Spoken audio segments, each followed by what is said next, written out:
Hi, welcome back guys. This is your friend, the Nika Fanfics. Back with amazing fanfiction.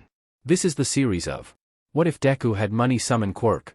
Now before starting, please give this video a like and subscribe to the channel if you want more videos like this. Now let's get into the fanfic. Well, congratulations, Izuku. The nice doctor smiled, putting her glasses atop her head. Izuku gripped his All Might figurine tightly, his eyes widening as his smile got wider. It looks like you have an emitter quirk. His mother gasped, tears welling in her eyes as she grabbed onto Izuku's hand and patted him. She seemed proud and Izuku felt so happy being able to be the one to make his mother proud. Do you know which type? His mom asked. The doctor hummed. It seems to need a specific activation, though it shouldn't be difficult to figure out. Something that will relate to his everyday life, but I can't see exactly when he would need it to activate and be used, but as soon as that specification is met, he'll receive something. Possibly a reward of some kind. She smiled. You certainly have a lucky quirk, young one. She turned back towards his mom and Izuku was holding back a happy squeal. He had a quirk. That was so exciting.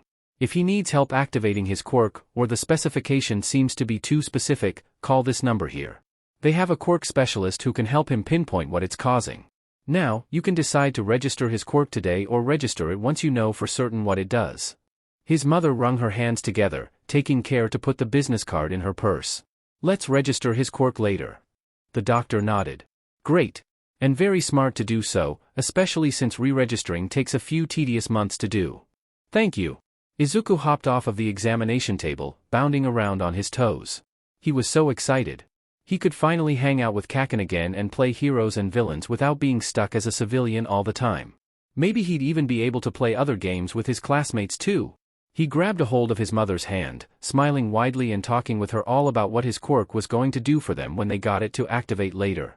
They tried a few things, with Izuku holding his breath for as long as possible, talking so fast it made his jaw hurt, and his mother's suggestion, to play the quiet game and see if his quirk came in while he was being completely silent. Surprisingly it didn't work. Izuku spent the weekend doing everything he could possibly try and activate his quirk with. He couldn't help it. He was just so excited and he wanted to show it off to Kaken as soon as possible. He raced outside, pulling his mother along as they quickly made their way to the park that Sunday. Izuku looked around, grinning as he did so. It was finally time to tell Kaken what he had learned. And Kaken could totally help Izuku to get his quirk to activate. His friend was so cool and so awesome, Kaken could probably figure it out in one try. He grinned, running over to the bench they always meet at, bouncing on his toes as he looked around the playground, looking for Uncle Masaru and Kaken. Calm down, Izuku. His mother chuckled, watching him bounce around fondly. Izuku gasped. I can't calm down. I'm going to see Zuku? Kaken. He whirled around, smiling wildly when he saw his best friend walking alongside his father, his hands in his pockets. Did you want to play? Kaken asked, ping his head towards the tree line. Izuku nodded eagerly. Stay where we can see you too. Uncle Masaru called after them. Izuku giggled as they walked away, slipping behind the bushes as soon as their parents were occupied with each other. Guess what, Kaken? What? We found out I have a quirk. Really? Kaken raised an eyebrow. Show me. I can't. It's not activated yet. Not activated? Nope. Izuku explained. I can't use it right now cause I don't know how to turn it on. So, you don't have a quirk? Kaken frowned. Izuku shook his head. No, I have one. It just needs something to activate it. Kaken scoffed. That's stupid. My quirk came in just fine. What's wrong with yours? Nothing is wrong with it. I swear. Izuku defended himself, frowning when Kaken grinned. Yeah right. You can't even activate it. That basically makes you useless. Like a Dekunabu doll. Kaken. Izuku gasped, his bottom lip wavering as he struggled to hold his tears in. That's mean. I'm just telling the truth. Kaken defended himself. You're the one with a broken quirk. He trudged off, back towards their parents and Izuku sniffed, letting himself cry for a few seconds before wiping his face, trying to make himself stop. When he got back out, Uncle Masaru and Kaken were long gone, only his mother sitting on the bench. He raced over to her, feeling so sorry that she had been left alone for so long. Izuku, she said, cradling his face when he was close enough. What's wrong? Izuku shook his head, banishing the tears dripping down his cheeks with his balled-up fists. He refused to talk and so, with a sigh, Inko grabbed him and walked them back towards their house. They ate in silence, they watched an All Might movie in silence, and Izuku went to bed completely silent.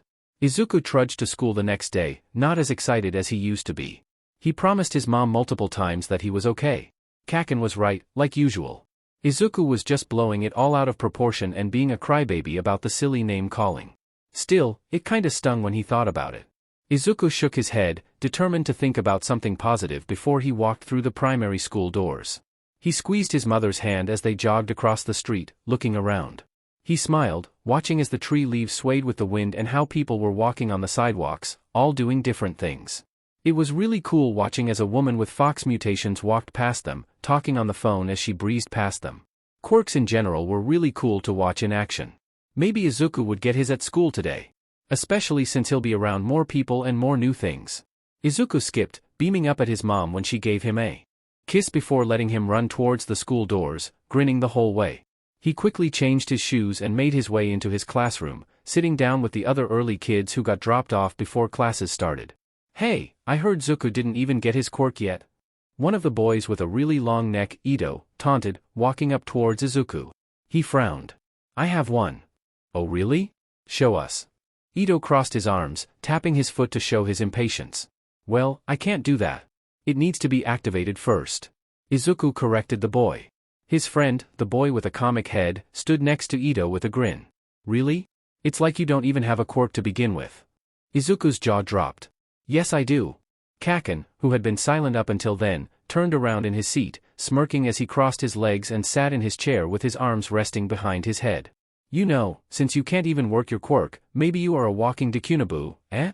"And no." Kaken scared. "Aha. I can't hear you, Deku." Izuku's eyes filled with tears, rubbing them away as best he could before he closed his eyes, nearly gasping with what he saw. 1. Izuku opened his eyes, actually gasping when he saw the number 1 in the corner of his eye. Kaken frowned at him, but Izuku didn't pay him any attention. He was fascinated with what was happening. Maybe this was his quirk. He wondered what the number meant. What it might represent. Maybe it was a counter to something, or for something. But what? "What are you mumbling about, Deku?" 2. Izuku grinned.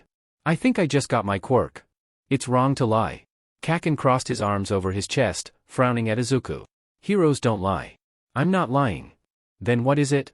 "I don't know." "That's so stupid. How would you not know?" Izuku shrugged, feeling giddy. "I just don't know. I'll tell you as soon as the doctors say what it is though."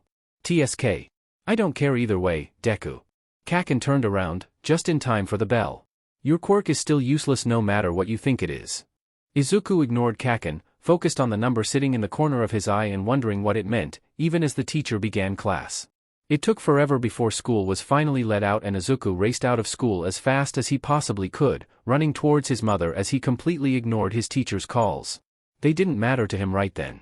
He needed to get to his mama. He yelled happily, diving into her arms, giggling as she spun him around and placed him on her hip. "Hey, buddy." She smiled, kissing his forehead. "How was school?" "Mama, I think I got my quirk." Izuku squealed, bouncing a bit in her arms. "I can see numbers in the corner of my eyes and it only happens when people talk to me." "Oh? How very exciting, Izuku." She sounded genuinely surprised, like she hadn't expected it to be so easy. "Well, I suppose that means we're gonna go see another doctor this weekend? Are you excited?" She set him down and Izuku ran around her legs before holding out his hand dutifully, letting her take the lead on the way home. "Am I?" Izuku answered, bouncing up and down. "I'm more excited than All Might is. I wonder what my quirk even means." She chuckled, crossing the street and nodding along to Izuku's eager rambling. The week flew by, with the numbers steadily climbing up whenever Kaken and everybody else used that nickname instead of his real name. He paid his peers and teachers no mind as he thought long and hard about what the numbers might mean for him. He had a few theories, but his mother told him he needed to double-check with the doctor first before he suggested anything. Izuku begrudgingly agreed with her. They walked into the slightly cold clinic that weekend, cartoon trees and children painted on the walls and along the ceiling. Izuku faced forward, willing himself to not get distracted. Check-in was quick, although the wait felt like forever until some lady came out from behind a door and called, "Midoriya?" They made their way back to the room quick enough and there, the doctor came in and hunched down in his chair, not paying much attention to Izuku until they ran a few tests. One on his brain and another on the back of his neck. That's when the doctor let him sit up and placed the images behind him, clipped up onto some white line. With what we know, I think it's safe to say young Izuku here is capable of collecting money. The doctor spoke, sounding a bit in awe. Money? Izuku asked, tilting his head. Yep. The doctor beamed, turning his laptop screen towards the two of them. This right here, that's a routing number. It seems as though your brain is hardwired to be connected to a bank account, which you've been adding money to. His mother gasped, staring at the screen in concern. His brain. Oh my gosh, my poor baby. What is in his brain exactly? The doctor chuckled nervously as she glared at the man. Izuku stared at him and kicked his feet back and forth, smiling at the man, who looked increasingly nervous. Alright, well, ma'am. Here, it shows that little Izuku here was born with an extra piece connected to his brain stem, down here by the back of his neck. That has always been connected to an inactive bank account. Well, it used to be inactive. Apparently, whatever was the trigger for his quirk to activate is also the trigger for him earning approximately $1, or better known as almost 135 yen. Every single trigger. Inko's jaw dropped. Izuku grinned. So I can make money? Just like Mama and Papi? Right. The doctor smiled at him, nodding towards him. But, Izuku, I need you to think really hard for this one. Do you know what triggered the numbers to start rolling in and what keeps causing it? Deku. 4. Your name is Deku now. Don't act like you're not. 8. Don't look at me, Deku. 15. Izuku shook his head, his smile firmly in place. Nope. The doctor sighed. Okay. Well, we'll keep working at figuring it out. Besides that, it seems as though it's time to name your quirk. What do you like better, money counter or dash? No, Inko shook her head. No. Those records are public, aren't they? He'll be in unnecessary danger if we advertise him as an easy cash grab. She hummed to herself, snapping her fingers when she lit up. Oh. I've got it. What if we called the quirk notes instead? As in banknotes. How does that sound? Izuku smiled wider. I love it. The doctor looked disappointed, but wrote it down and signed his name without any complaints. Then, that's all Midoriya. I'll see you both for his physical exam in a year or so. Inko nodded. Yes. We'll see you then. Izuku smiled, waving his goodbyes to the doctor with a staring problem. We are never going to him again. Inko muttered under her breath as she opened the front doors and guided Izuku out of the office. Izuku hummed to himself happily, secretly delighted his mother didn't like that guy either. He seemed weird. The next time he had school, Izuku was excited. He had a confirmed quirk and couldn't finally tell Kaken what was going on. He raced into school, a bit sad when he Kaken surrounded by his other lackeys, but that was okay. He was sure he could tell him during recess. Except, that wasn't what happened. He had seen Kaken being mean to some kid and Izuku frowned, stepping in front of him, not understanding what was going on or why Kaken was being so mean. Ha! Kaken's hand sparked and Izuku glanced down at them, furrowing his eyebrows. What are you doing here, Deku? 43. Izuku grinned, keeping his fists tight. It's not nice to bully people, Kaken. The kid behind him groaned, rolling over and huffing, like that simple movement took a lot of effort. I am a hero. Kaken smirked, aiming his hands right at Izuku. I don't need to be nice to people like you, Deku. 44. Kaken's hand sparked and Izuku turned around, grabbing the other kid and moving them quickly to the other side of the tree, hearing Kaken curse when he couldn't see them anymore. Anyone who runs from a fight is a loser, just like you, Deku. Kaken yelled out before stomping away. 45. Izuku's eyes filled with tears as he listened to his friend turn his back, ignoring the other guy who had moved away scrambling to his own group of friends, leaving Izuku all alone. How annoying. Hey, Mama. Izuku smiled brightly, slamming the front door closed with his feet as he held tightly onto the paper bags filled to the brim with their groceries, shoving his new bright red shoes under the little bench and walking inside, dumping all of their things on the kitchen island. The years leading up to middle school hadn't been too easy, but Izuku thinks he's learned to cope pretty well. He threw his brand new backpack over towards the Genkan, shrugging to himself when his books made a concerning clattering sound. Hopefully he remembered to take his phone out of the bag before he tossed it onto those weights sitting near the bench. Again. Honey? Inko called out from the bathroom, opening the door as she washed her hands. Is school out already? Izuku grinned as he opened up the fridge, putting their veggies away. Yep. Hinata-sensei released us early for good behavior. Oh, how wonderful. I'm just getting ready. All right. Izuku smiled at her, looking her over. Towards the end of primary school, they had decided Izuku needed a better hobby other than watching their bank account numbers rise and rise and rise, so they decided on yoga. which led to Izuku picking up weights and both of them going on early morning runs before work and school. Now, Izuku is as strong as he's ever been. And Inko has been as comfortable as she's ever been. She had slimmed down some and her shoulders were broad enough to give All Might a run for his money, not really, but Izuku was never one to be reasonable with his compliments. She looked strong and fierce now, with her face slimmed down and her body being riddled with muscles. After Hisashi had decided to permanently move to America and leave Izuku and Inko for some other family, Inko hadn't been doing too great. She was worried and stress-eating all the time, trying to figure out if her nursing degree was still valid enough to get a job for the both of them. But, as it turns out, they didn't need her to get a job. Izuku had gotten rich. With all of the tauntings at school and even teachers slipping up on his name, Izuku had made more than enough for them to live comfortably. Of course, Inko didn't want to do that, so she started looking for a job and eventually found a good one at General Muzurifu Hospital as a part-time nurse. She reluctantly agreed to use his money towards the bills and shopping expenses, but she kept her job, claiming that since Izuku was bigger it didn't make sense for her to act as a stay-at-home mom. And, ever since then, Inko has slowly been getting more confident in herself. The amount of time she gets asked out when they go out for dinner probably contributes to that. Regardless, Inko found herself a date for the night, which was what she was getting ready for right then. She was ridiculously smitten with the guy even though Izu had never even met him. Currently, she was dressed in a mid-length light brown dress, one that flared at the bottom and had a few decorative brown buttons sewn in the front. It had thick shoulder straps and dipped down into a modest V-neck, which showed off the pretty jewelry she had decided to wear. She smiled at him as she put on a light pink lipstick. "Well, you look amazing, mama." Izuku smiled at her, his eyes softening before he grinned. "Now, you make sure that you get back home before midnight, alright young lady?" She chuckled, walking further out of the bathroom and into the kitchen where she ruffled his hair a bit, turning around to grab a glass of water for herself. Izuku glanced at her hair, smiling when he realized she had put it up in one of those intricate buns that made you think she spent 4 hours doing it. This guy must be really something special, huh? "Hey," Izuku spoke up casually, closing the fridge. "Who is this guy anyways?" Inko sighed. "Honey. No, I know." Izuku waved her off. "But, you could always just tell me his name and nothing else." She looked at him for a few seconds before rolling her eyes. "Alright. But, you only get to know if the date goes well." "Deal." Izuku grinned. She grabbed her pea coat, slipping it on before ruffling his hair once more and grabbing her purse. "Don't stay up too late tonight, alright?" Izuku gasped, putting a hand over his heart. "I would never." MMHM, she eyed him before opening the front door with a huff.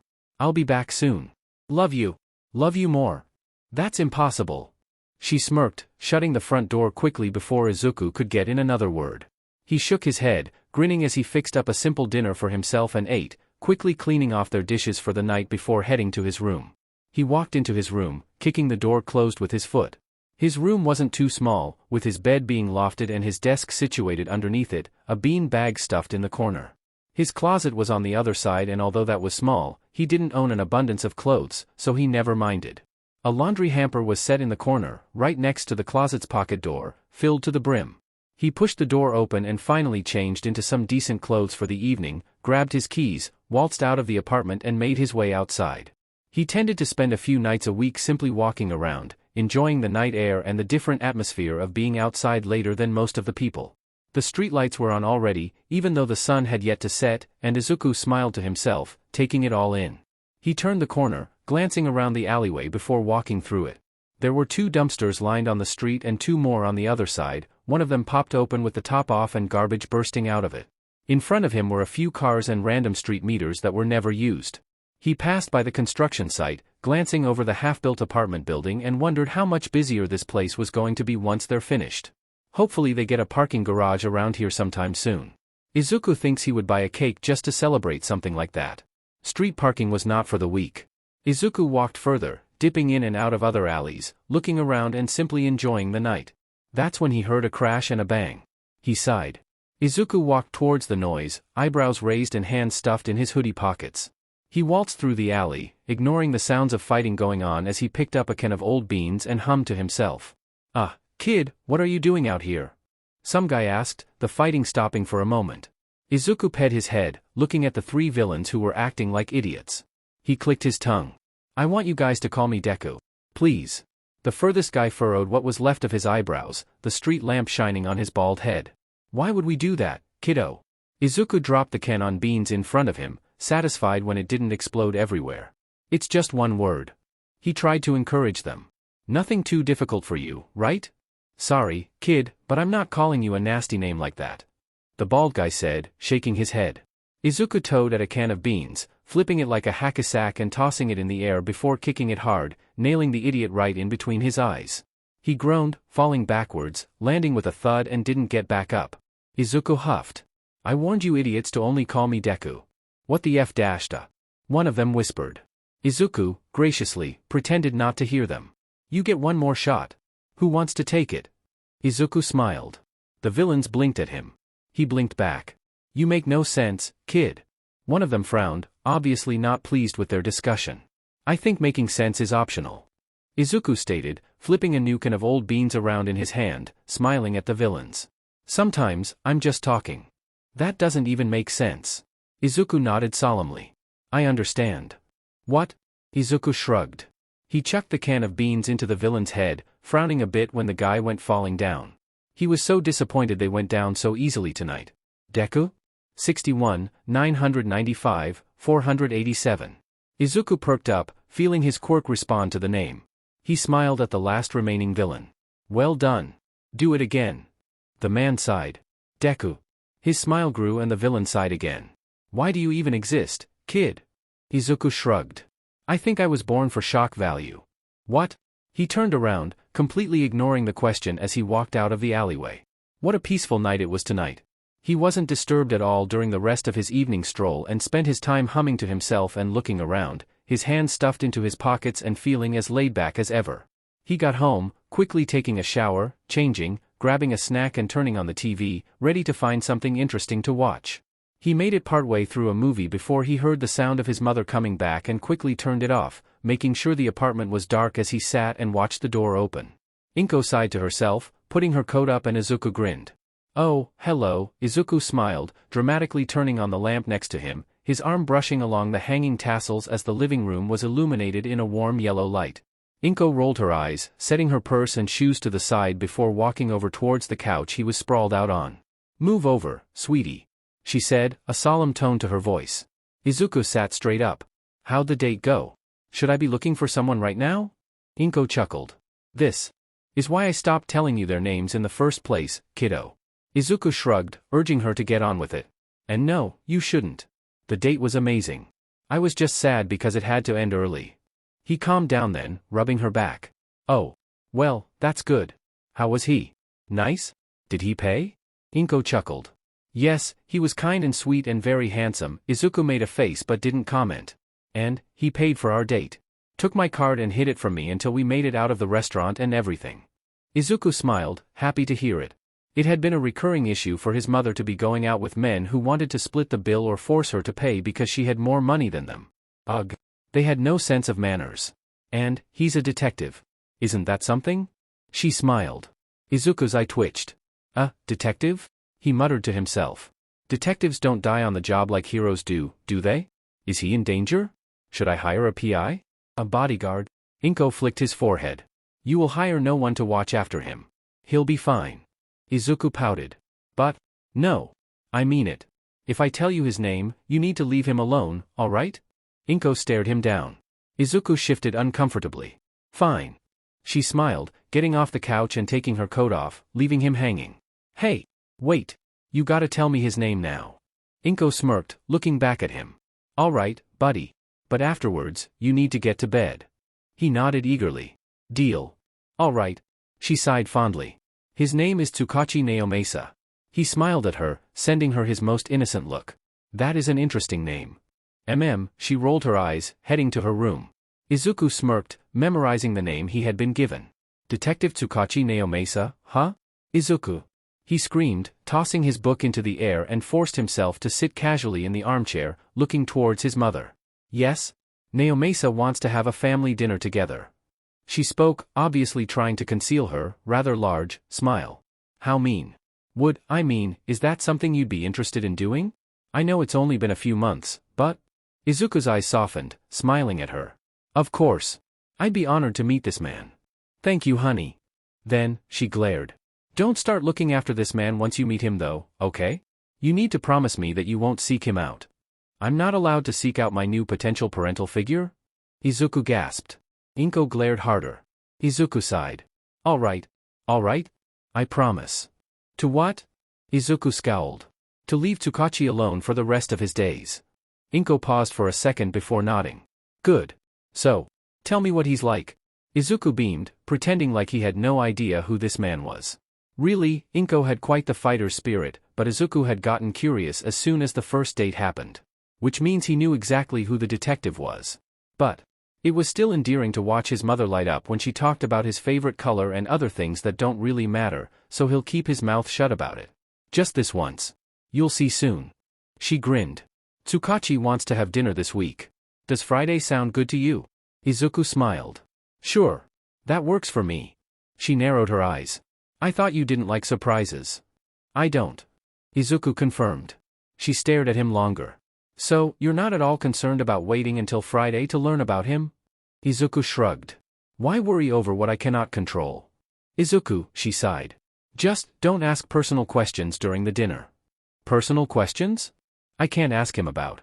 You know what I meant. Don't ask about an old 20-year charge. Don't ask about his family. Things that you shouldn't know. Izuku hummed. I'll do my best. Izuku Midoriya. I'll ask him the most boring questions known to man. She nodded sharply. Good. Izuku held back his sigh, unsatisfied with his restrictions.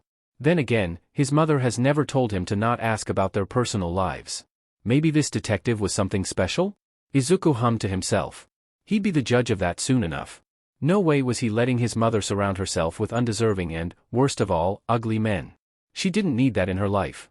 If he needed to, he'd pay all might himself to take his mother out on a date just so she can be treated correctly if that's what it took for her to avoid dating losers. But Izuku will hesitate to judge until he actually sees Tsukachi in person. Who knows? Maybe the man could be uglier in real life and it would take even less time to get him to stay away from his mother. He already had a few things in his favor. For one, Tsukachi was actually a few years younger than his mother. Not by much, but enough that Izuku could bring it up and, if he spun the story right, it would be a con against the man. It also helped that the man was in major crimes, which meant the man was absolutely traumatized. Point in favor of Izuku, especially if the man refused to address it and was emotionally unavailable. On top of that, the man could be one of those policemen, of which Izuku will be inclined to take care of the man himself. The detective was much more high profile than anyone else he's ever dealt with, but he's sure he can make the man crack if the guy ever tried to lay a hand on his mother. It wouldn't be the first time Izuku would have needed to get creative to get men to leave his mother alone. There was a reason Hisashi decided to stay in America forever and send divorce papers their way the day he called Izuku in hopes of reconnecting. Izuku sighed, a small smile slipping onto his lips. Yes. He's sure everything would come together quite easily once he was intimately involved with the detective and his mother's relationship. Time flew by quickly enough and it was suddenly Friday. His mother was redoing the tie around Izuku's neck, he was stuffing his dress shirt into his pants and they were both freaking out since they were a few minutes behind. Okay, there you go.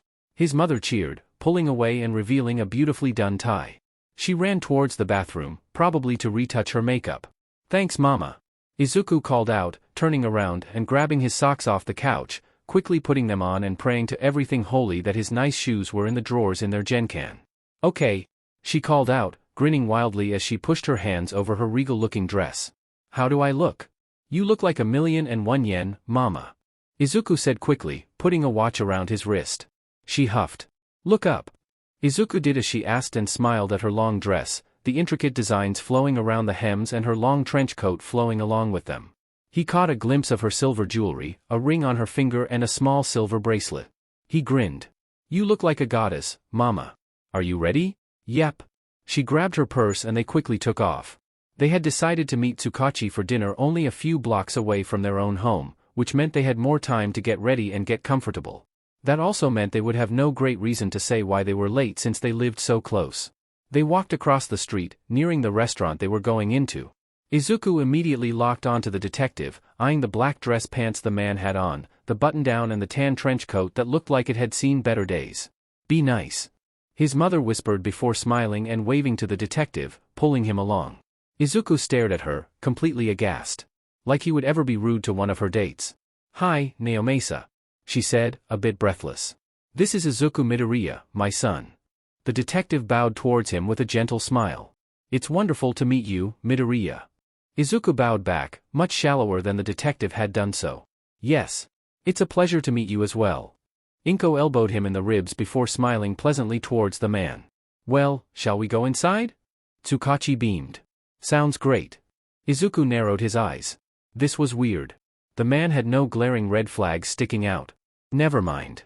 Izuku shook his head as he followed them through the doors and towards their table. He's sure he'll find them in no time.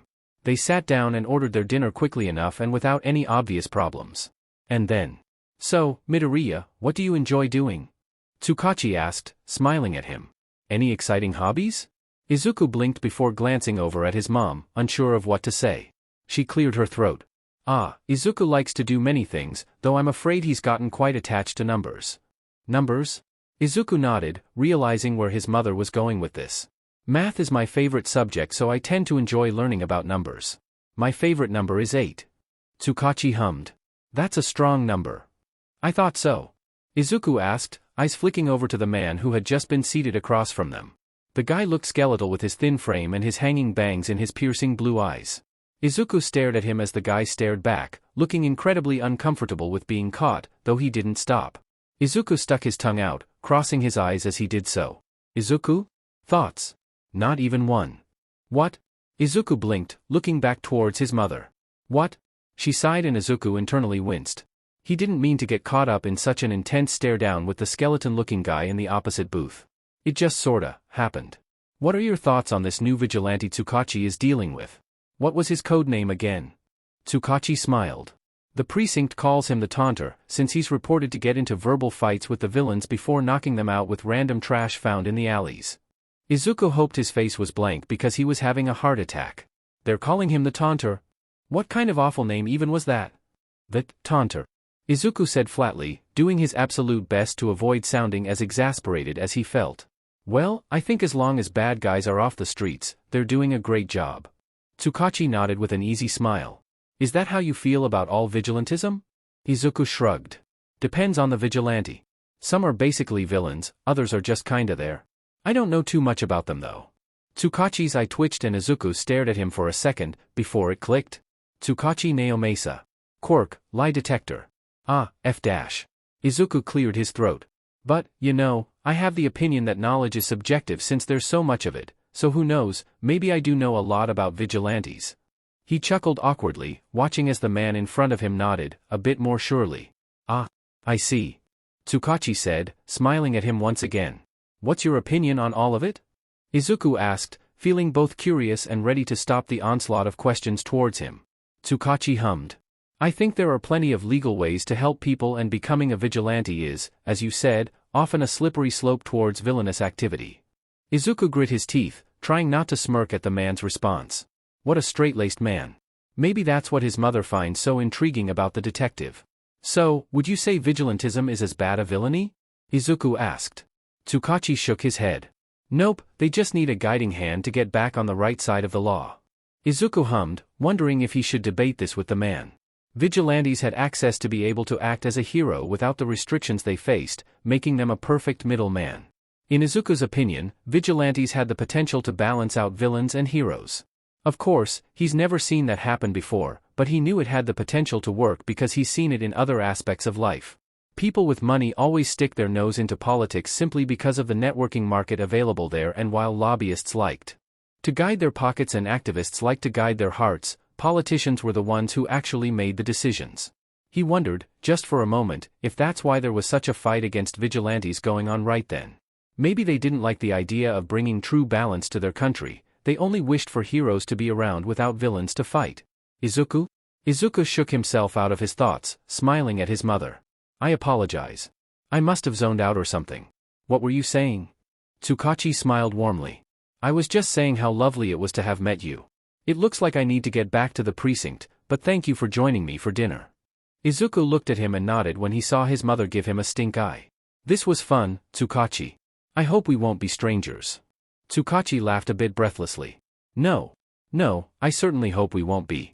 Goodbye. Bye. Goodbye. They sat at the table, both staring at each other before Izuku sighed. He's not bad. His mother lit up. I thought so. You want to get going then? Izuku nodded and they walked out together, smiling up towards the sky and breathing in deeply at the same time. That was fun. So, you'd like to do this sort of thing again? His mother asked hopefully. Izuku nodded. I wouldn't mind. Oh. I'll tell Naomasa when we get home then. I'm sure he'll be ecstatic. She grinned as they crossed the street. You know, Nao was so worried about tonight and I can't tell you how happy I am that you liked him. Did I tell you he even bought cufflinks to try and impress you? Well, he didn't really know what to use them for, but the point still stands. Izuku smiled to himself, walking with his arm linked with his mother's and looking around as he led them home, listening to her go on and on about how interesting Tsukachi was. He hummed as a response to her when she got quiet while he thought to himself. He was almost proud of who he had met today.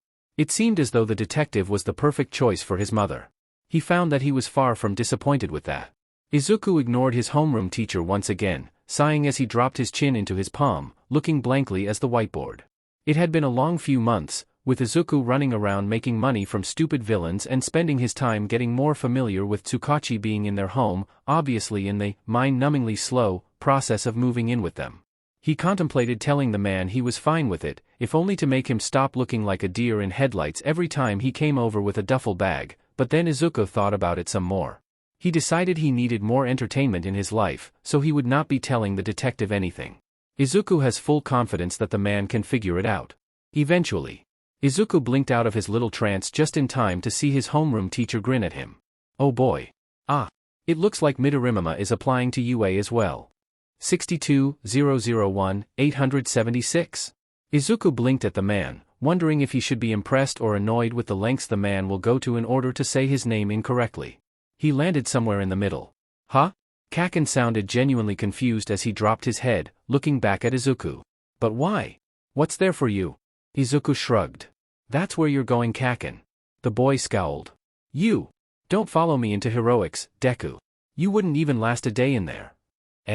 Doesn't hurt to try. Izuku smirked, tilting his head. Kaken scowled deeper, but turned back around and stared at their teacher, who was waiting for them to be done before he could speak to them again. Izuku grinned to himself as he thought about it. Of course he was going to follow Kaken into school.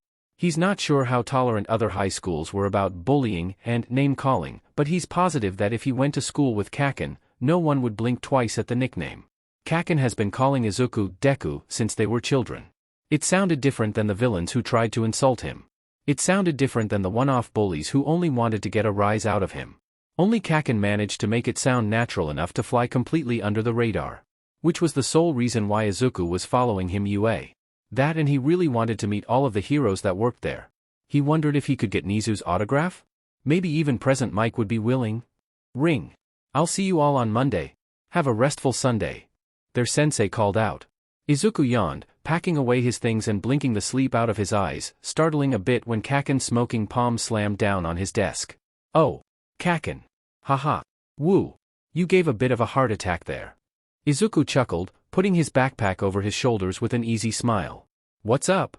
Stop following me. Kaken demanded. Izuku looked around awkwardly before nodding. Alright? Do you want me to get someone to change our seats next week or? Shut up, Deku. You know what I'm talking about. Do not follow me to UA. Izuku chuckled. Oh. That. Haha. You'll be okay, Kaken. It's a pretty big school. I'm not even sure we'd see each other there. Just don't go. Kaken growled. Wow, he seemed really upset about this. Aren't you going to be a hero though? UA has really good programs, like management, and I think that would be super fun to do. He smiled. I won't follow you, Kaken. Their other courses aren't worth going for. Kaken scoffed. Just look it up. Izuku chuckled, slipping out of his chair. I swear they detailed it on their website somewhere. I think their support course competes with I-Islands. Kaken frowned. Are you going with their support course then? Izuku smirked. Don't be silly, Kaken. I don't make things like that. He walked out the classroom door, still smirking as he dipped around the corner and peacefully walked out of his middle school. He walked further into the inner city, wanting to get something while he was out and about. He dipped into an alleyway, kicking around a rock, tapping it up and on his heel before kicking it into a neighboring wall. Izuku turned his attention to a can and carelessly kicked it, watching it bounce off the alleyway before it landed and hit some homeless guy on the head. The man cracked a beady eye open, his golden eyes glaring at him. Izuku shrugged, grinning a bit. Sorry about that, old man. Izuku apologized, doing his best not to sound sorry at all. Didn't mean to. Right. Move along, problem child. The guy muttered. 62001, 879. Izuku beamed. Thank you, sir. Have a great day. He ran along, not wanting to get stabbed for egging the man into insulting him. Izuku, try as he might, had very few self-preservation instincts when it came to making money, but the few that he did have were always working overdrive. He ran home, haphazardly dropping his stuff in his room and changing into his favorite brown hoodie, tan cargo pants, and a ball cap before heading out again, smiling as he breathed in the air and walked around. It felt nice to walk around, finally out of a building and breathing in something other than an abundance of body spray and gross children's body odor. Every time he went outside, it was like he was breathing in the fresh smells of a fairy tale. Well, right now. Since he was headed towards a city park. The trash beach smelled as bad as the school did. Someone really needed to take care of that makeshift landfill. He walked through the park, weaving throughout the trees and eventually ending up close to the inner city. Izuku shrugged, making his way down an alley as he thought about what kind of food he could grab while he was out. Izuku smacked his lips, nodding to himself. Oh yeah, food sounded amazing right about now. Are you stupid? Just hand over the money. Izuku stopped, glaring down the alley he was about to pass by. He shrugged to himself, happy for an opportunity to have some stupid villain pay for his food for the night.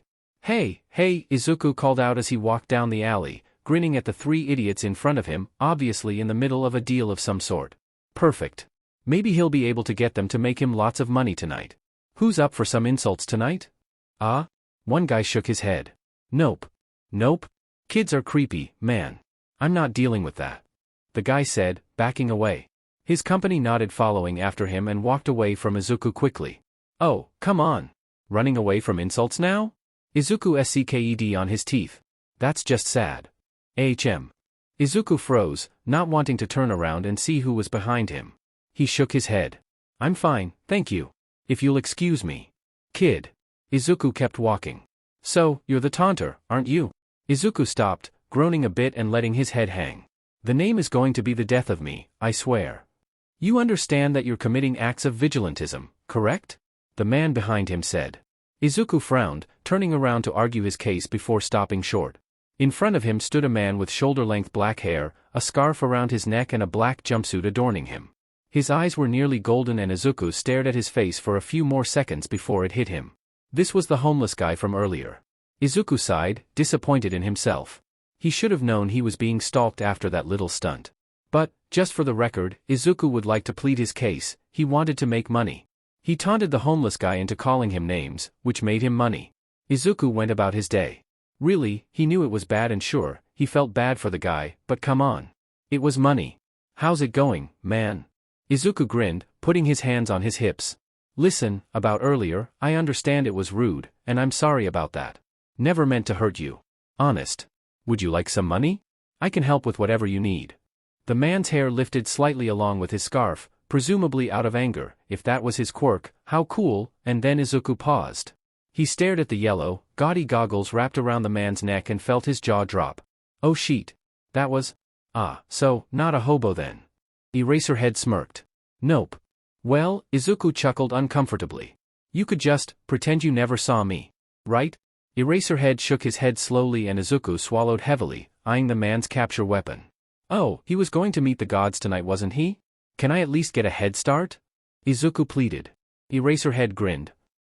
Izuku groaned, bouncing with every leap Eraserhead took across the rooftops. I am very capable of walking, you know? Been doing it since I was young. You are young. Younger then.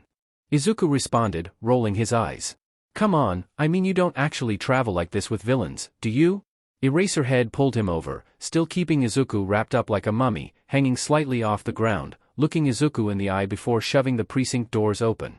Anyone who looks younger than 7 gets to ride in the capture weapon. I'm surprised you don't feel special.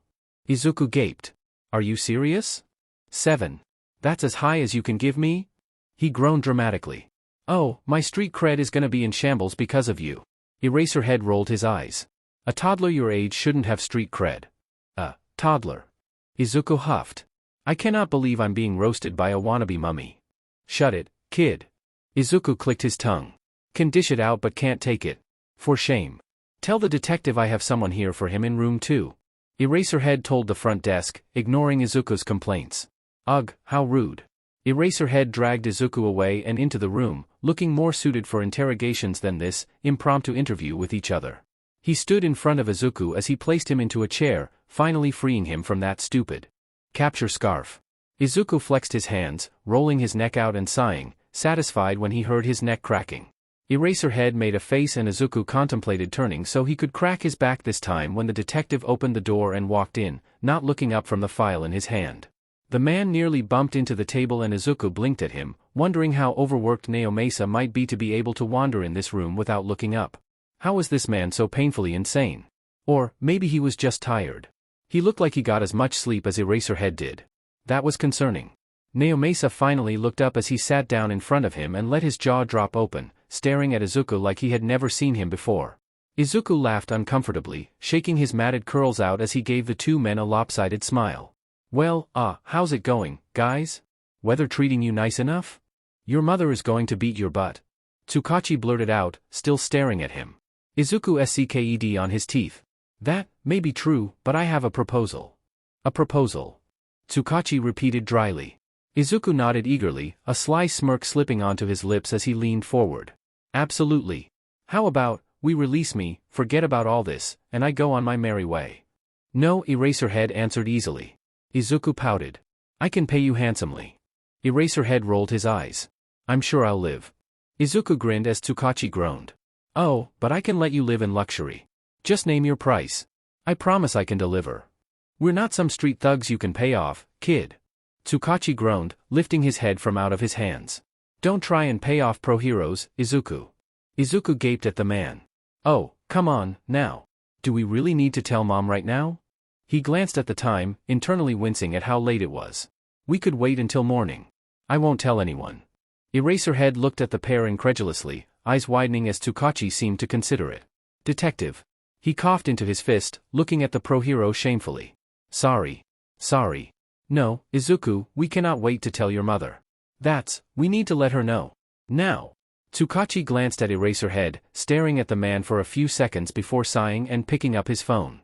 Izuku dropped to his knees, looking towards the ceiling. Dear God, please be with me during these trying times. Kid, shut up. Eraserhead groaned. Tsukachi shook his head. Hold on, Eraser. Izuku, pray for me too. What? To any god that can hear me and is capable of going up against my mother, please spare me and Naomasa from her disappointed face. I will be grounded for a month and that's no fun, especially when she freezes my bank account. Dear heavenly and divine beings. Kid, shut up.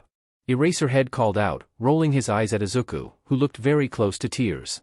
Now, Izuku whined, tears building in his eyes as he let his lip tremble, giving the man the strongest puppy dog eyes he could manage. Please. The man nearly caved right then and there. Tsukachi. Eraserhead called out, breaking the spell. Izuku scowled. Get on with it. Right.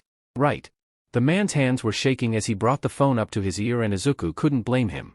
He looked up to the ceiling once again. What? Izuku started praying again. Kid, calm down, alright?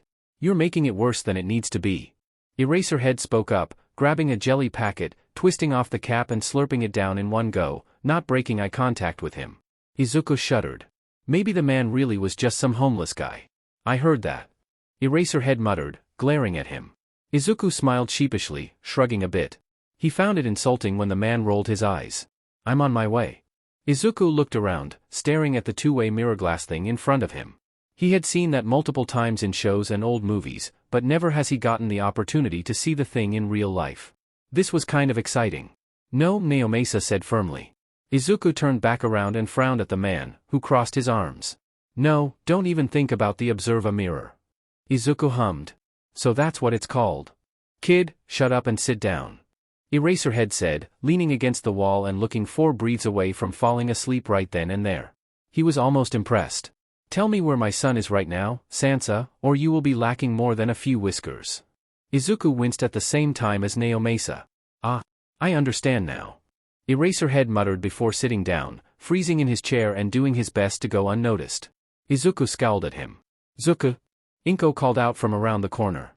She slammed the door open and they locked eyes from across the room. Izuku gulped. Hey, mama.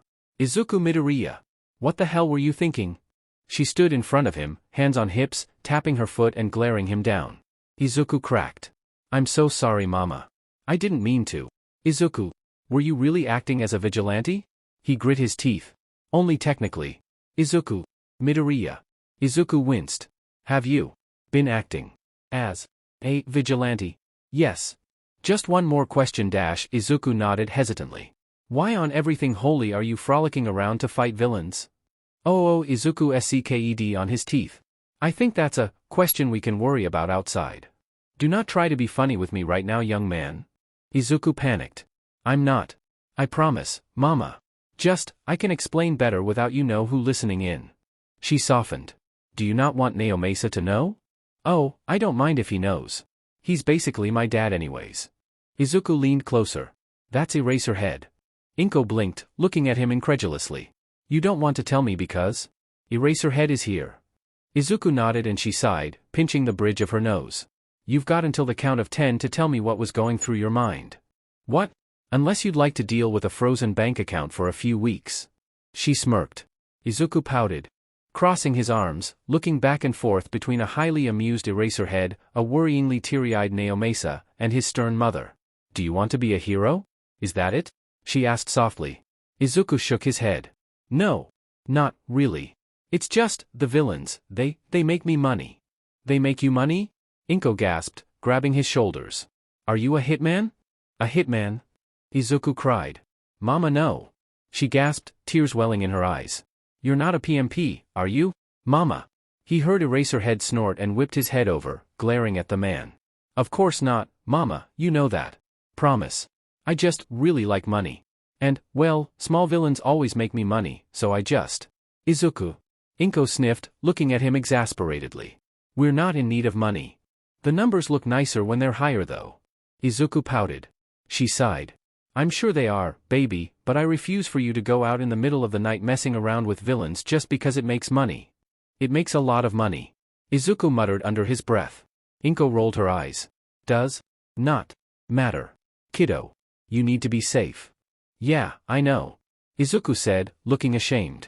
He really didn't mean to make his mother worry so much, but he couldn't help it. The way those numbers looked going up and up and up, they were so pretty. As long as you know. Inko sighed then. We'll talk about your punishment later. Now, is he in any legal trouble I should know about? Izuku turned, seeing the man blink rapidly, obviously trying to get rid of his tears as he shook his head and looked down at his file, flipping through his papers hurriedly. He should be fine since it's his first offense and whatnot. He sniffed. Loudly. Are you alright? Inko asked, eyebrows furrowing. He just called me Dad. Naomasa smiled, a tear slipping down his cheek. Izuku blinked at the man. I think you got hit with the Midoriya tears curse. He smirked, leaning on the interrogation table with his forearms. Looks like you're part of the family now, whether you like it or not. Oh my gods.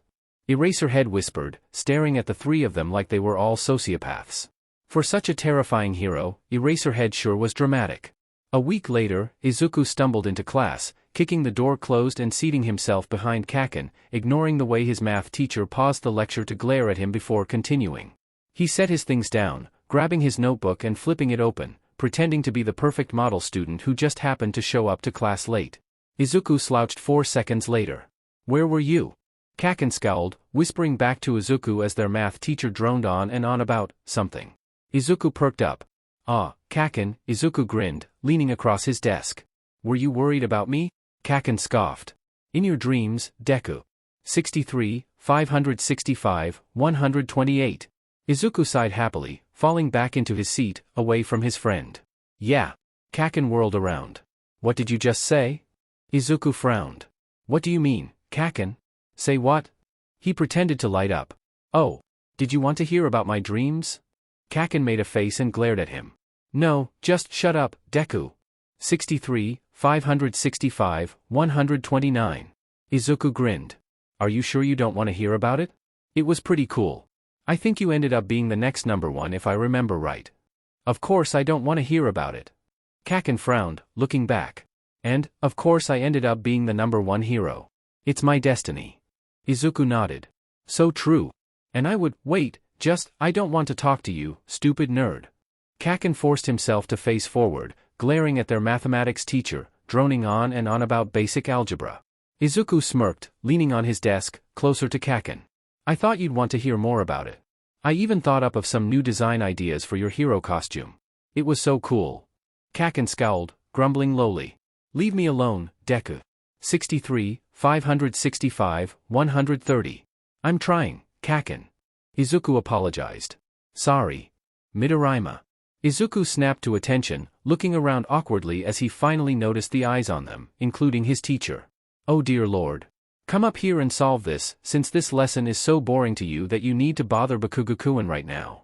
63, 565, 131. Izuku grinned. Of course, sensei.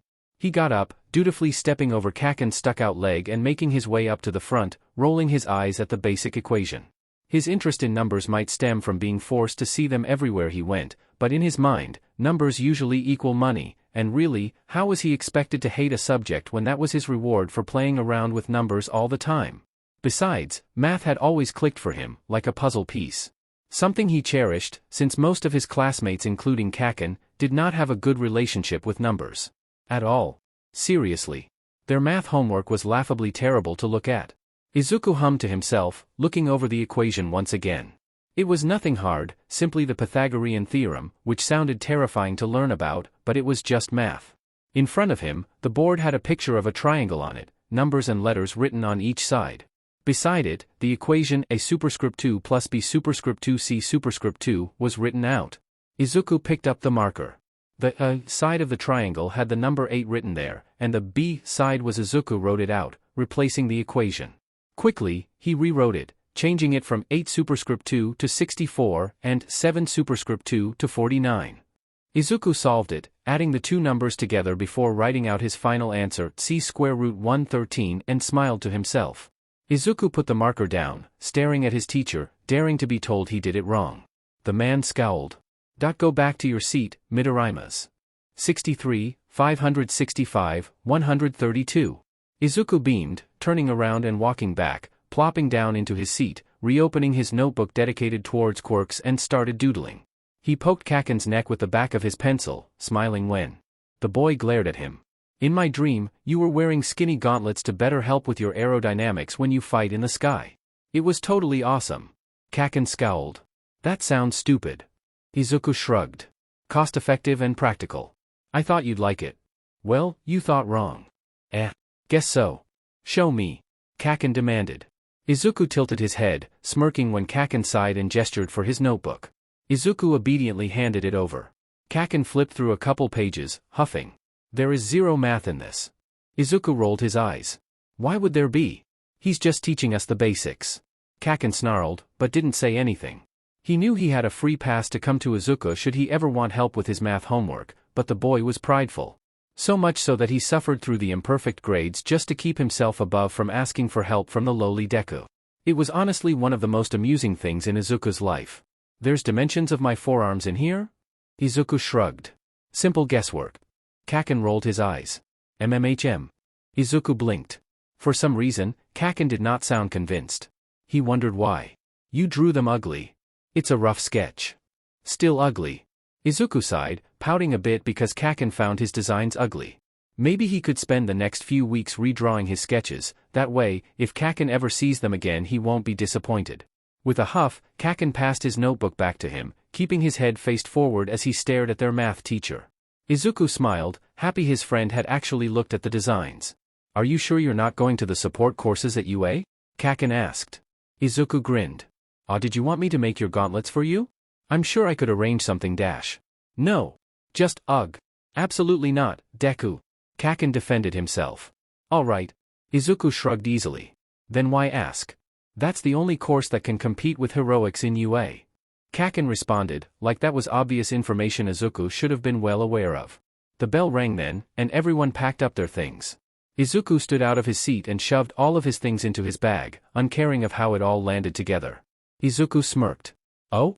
Did you, perhaps, look up the courses in your free time? Is that what they said on the UA official site? Yeah. The courses did say that, but... Izuku tilted his head. Oh? Are you upset because I told you to look it up and I was right? You did look more angry than usual today. No. Kaken growled, hands sparking. Izuku wasn't easily convinced, but he shrugged anyway. Okay. Then, bye. Deku. He turned around, grinning. What was that? Did you want to keep talking with me? Kaken frowned, obviously thinking over his answer. Eventually, he shook his head. No. Izuku shrugged, nodding along to his demand easily. All right. He walked out of the classroom door then, half expecting Kaken to come after him. He sighed to himself, walking out of the school. There's no way Kaken would come after him right then. He wandered around the edge of the city, enjoying the ability to see the ocean from here and smiling as he heard birds sing and waves crash together. He closed his eyes, smiling slightly as he watched the bank account number, feeling satisfied it was doing as well as he wanted it to. Izuku took in a deep breath again, frowning when all he smelled was burning trash. He cracked his eyes open, seeing the infamous trash beach in front of him. He stopped and stared. He wondered. Izuku had an odd transfixation with numbers. Specifically, counting things, and he couldn't help but wonder exactly how much trash was sitting on this beach, waiting to be taken away and thrown into a designated landfill. Maybe he could do it. He's wanted to get stronger for a while now, and while he was lifting weights, he also enjoyed being able to do things while he exercised. Hell, he could even call this volunteering if he even needed to. Izuku grinned to himself, hopping over the fence and into the sand, walking along the edge and admiring people's ability to pile cars and old scraps on a singular beach. It was impressive, if not concerning, to see. He smirked to himself, rolling up his sleeves and immediately getting to work, happily counting out loud as he did so. Perhaps this is what he could dedicate himself to doing for a while. Might as well see what happens.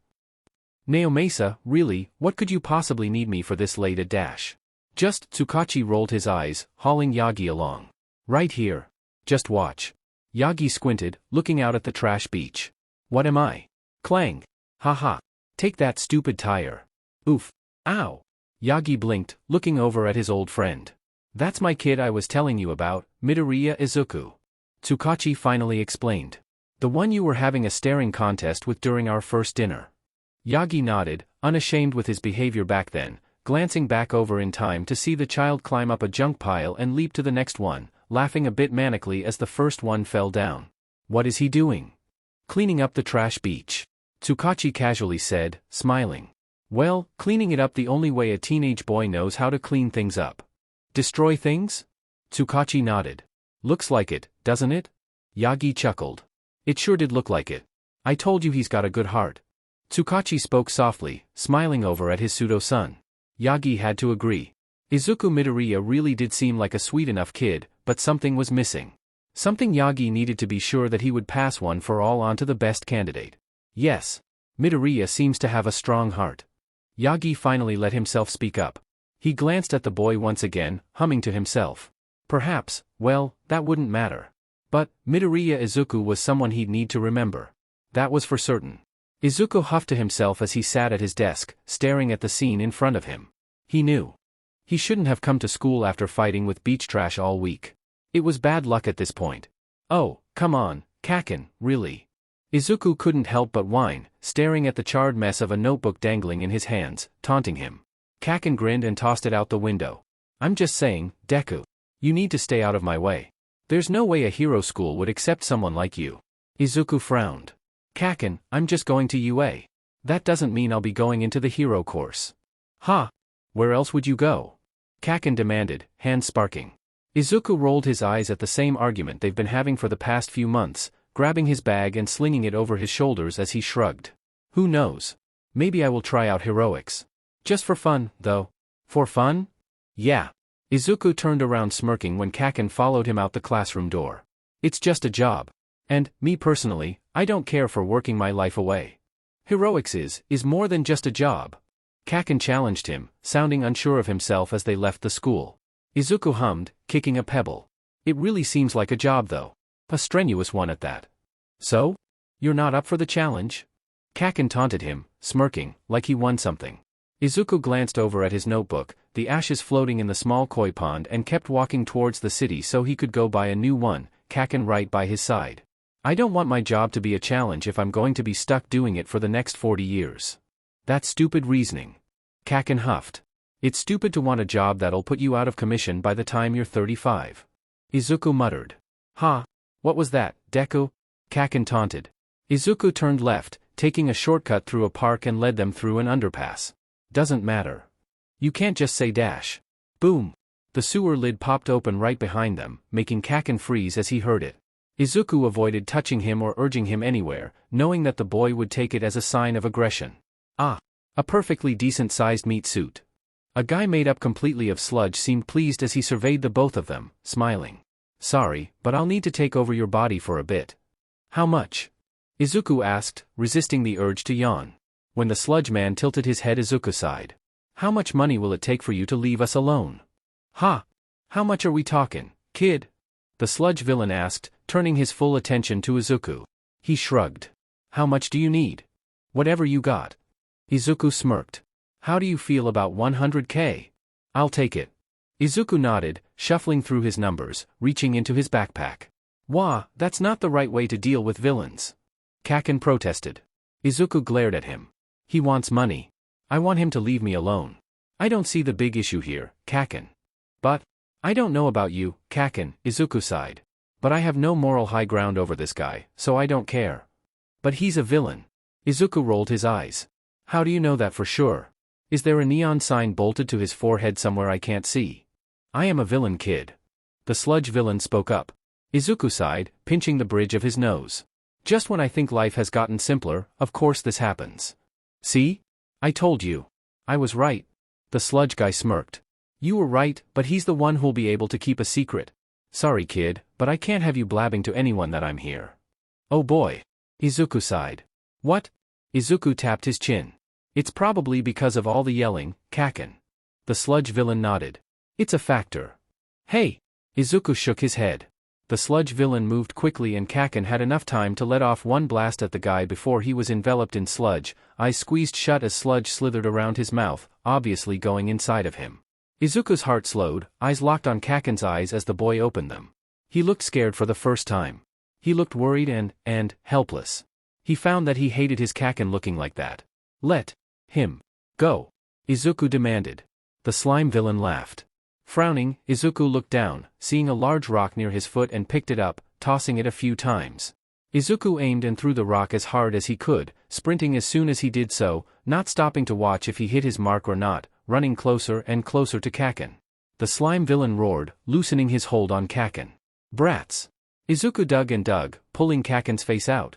The boy coughed violently for a few seconds before catching his breath and glaring at Izuku. What are you doing? Izuku huffed. Aim up, genius. Izuku grabbed Kaken's waist, ripping him out of the sludge guy's grip as his friend blew up the guy's face, blinding his other eye and getting smoke in his mouth. Izuku stumbled backwards, running as fast as he could while he carried Kaken, his friend's arms still aimed upwards. Kaken wrapped his legs around Izuku's waist and leaned back, grinning as he shot off precise explosions directly at the sludge villain's face. I am here. Kaken gasped as All Might flew past them and Izuku smirked, moving his palm to the small of his back to pull him closer to his chest and run faster. He could hear All Might zip past him, stumbling as the man created a wave of air that nearly knocked him down. Before the dust had settled and before the rain even touched the sidewalk, Izuku set Kaken down beside him, knowing he had already gotten too close for the boy's comfort. He probably won't be able to look in the boy's direction for the next 10 years because of this. Izuku looked down, smirking when he saw how red Kaken's face was. Worth it. Are you boys alright? All Might boomed, walking over to check on them. Izuku nodded. I'm fine, but Kaken might want to get his lungs checked out or something. That slime was in there. I'm fine. Kaken said hoarsely, coughing. Up some green slime. All Might made a face and Izuku nodded before turning to face his friend. Toughing out a potential problem inside your lungs probably isn't the smartest way to go about this. Don't call me stupid. I won't call you stupid if you go to the hospital. Izuku pointed out. Besides, I'm sure All Might already called medical services. Might as well have them check you out. All Might coughed awkwardly before whipping out his phone and Izuku resisted the urge to turn around and hit his head against the wall. Violently. Medical has been notified. All Might smiled, sending them a thumbs up. Izuku glanced over to see Kaken somewhere in between shock and awe. Maybe he should get All Might's signature before the man leaves them? He's positive Kaken would like that. Although the boy has always been picking about what he keeps as sentimental items. Perhaps he should find a poster card for the man to sign? Reasonable. Make sure you two stay safe. All Might grinned, hands on hips. Izuku winced when Kaken looked at All Might like the man was 5 words away from an early retirement. The awe might have worn off a bit too soon. A camera flashed and Izuku flicked his eyes over to them, grimacing when he saw a horde of reporters come towards them, splashing through the rain, overly excited about seeing All Might, probably wanting to spend 20 minutes freaking out over his ability to change the weather from sunny to stormy with one punch. Well, this was fun, Izuku said before slipping away, refusing to get caught up in the press. He didn't want to be there, near so many people and cameras. Especially not after that. It was all starting to set in, deep into Izuku's bones, and he wanted to shake the feeling. Kaken was just attacked. That villain had tried to hurt Kaken. Right in front of Izuku. He huffed to himself. He may not have a strong desire to be a hero in the same way as All Might like Kaken did, but he so desperately wanted to make sure Kaken stayed safe. He was lucky he had been working out for so long and messing around on that trash beach, or he might not have been strong enough to help Kaken get out in the first place. Izuku nodded, deciding right then and there. He would need to do more. Figure out how to properly fight or something of that nature, for both Kaken and his family. Money wouldn't help them when they were actively dying. Izuku knew that for a fact now. He wanted them to be kept safe, and although he knew they could defend themselves, Izuku also knew he could help. Deku! Kaken growled out, stalking up to him. Izuku smiled. I didn't need your help. I know. Izuku nodded along easily, still smiling. Don't act like you did anything for me. He snarled, his hands sparking off the excess sludge clinging to him. I don't owe you anything. You don't owe me anything. Izuku repeated, speaking it like a promise. Kaken frowned. This doesn't make you a hero either. I know, Kaken. Izuku smiled, gazing happily into Kaken's furious red eyes. He scoffed. Good.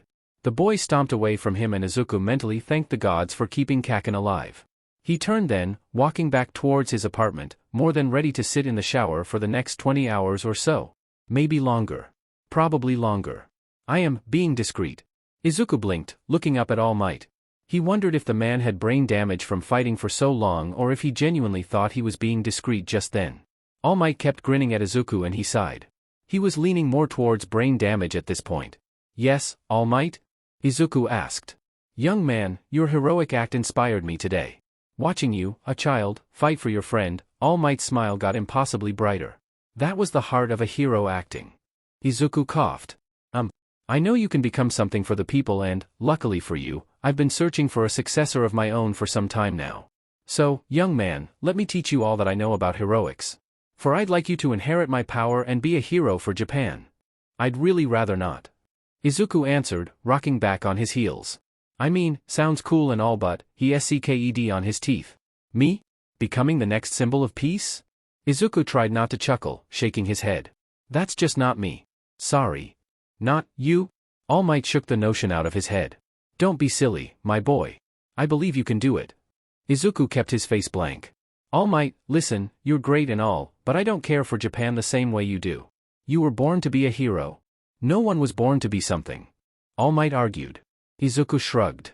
Agree to disagree then. I was not born to be a hero. But don't worry about me, All Might. Izuku grinned. I'm very happy doing what I was born to do.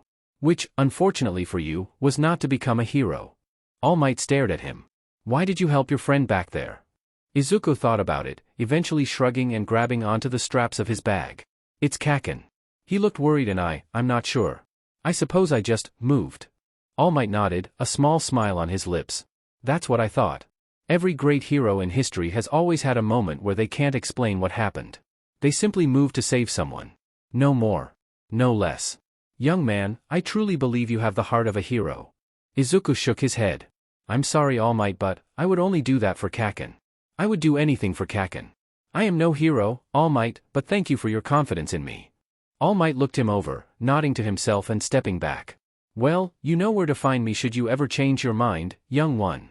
Izuku nodded, watching closely as All Might disappeared down the alley and walked away from him. Izuku took a shaky breath, gripping his bag straps and kept walking towards the apartment. He knew he was created to simply create money for his mother. His ability to provide for them was something they couldn't throw away because Izuku wanted to throw himself headfirst into danger. He needed to make sure his mother would never be in danger of not being able to afford something. And sure, the idea of becoming something more than just someone rich was exciting enough, but Izuku didn't want to entertain the thought. He simply wanted to get school over with and continue to make money for his mama. And maybe, just maybe, Izuku could have learned to love being a hero the same way All Might did if he took the man's offer just then. Izuku shrugged to himself, trudging back home, ridding himself of his thoughts.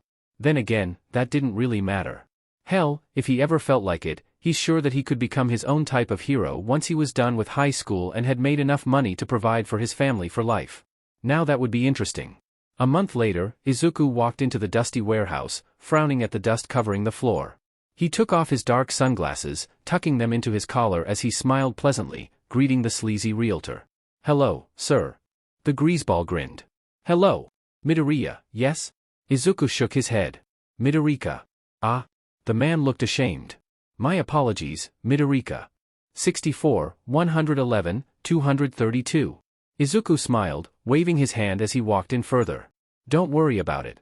So, do you have the inspection results?" "Of course."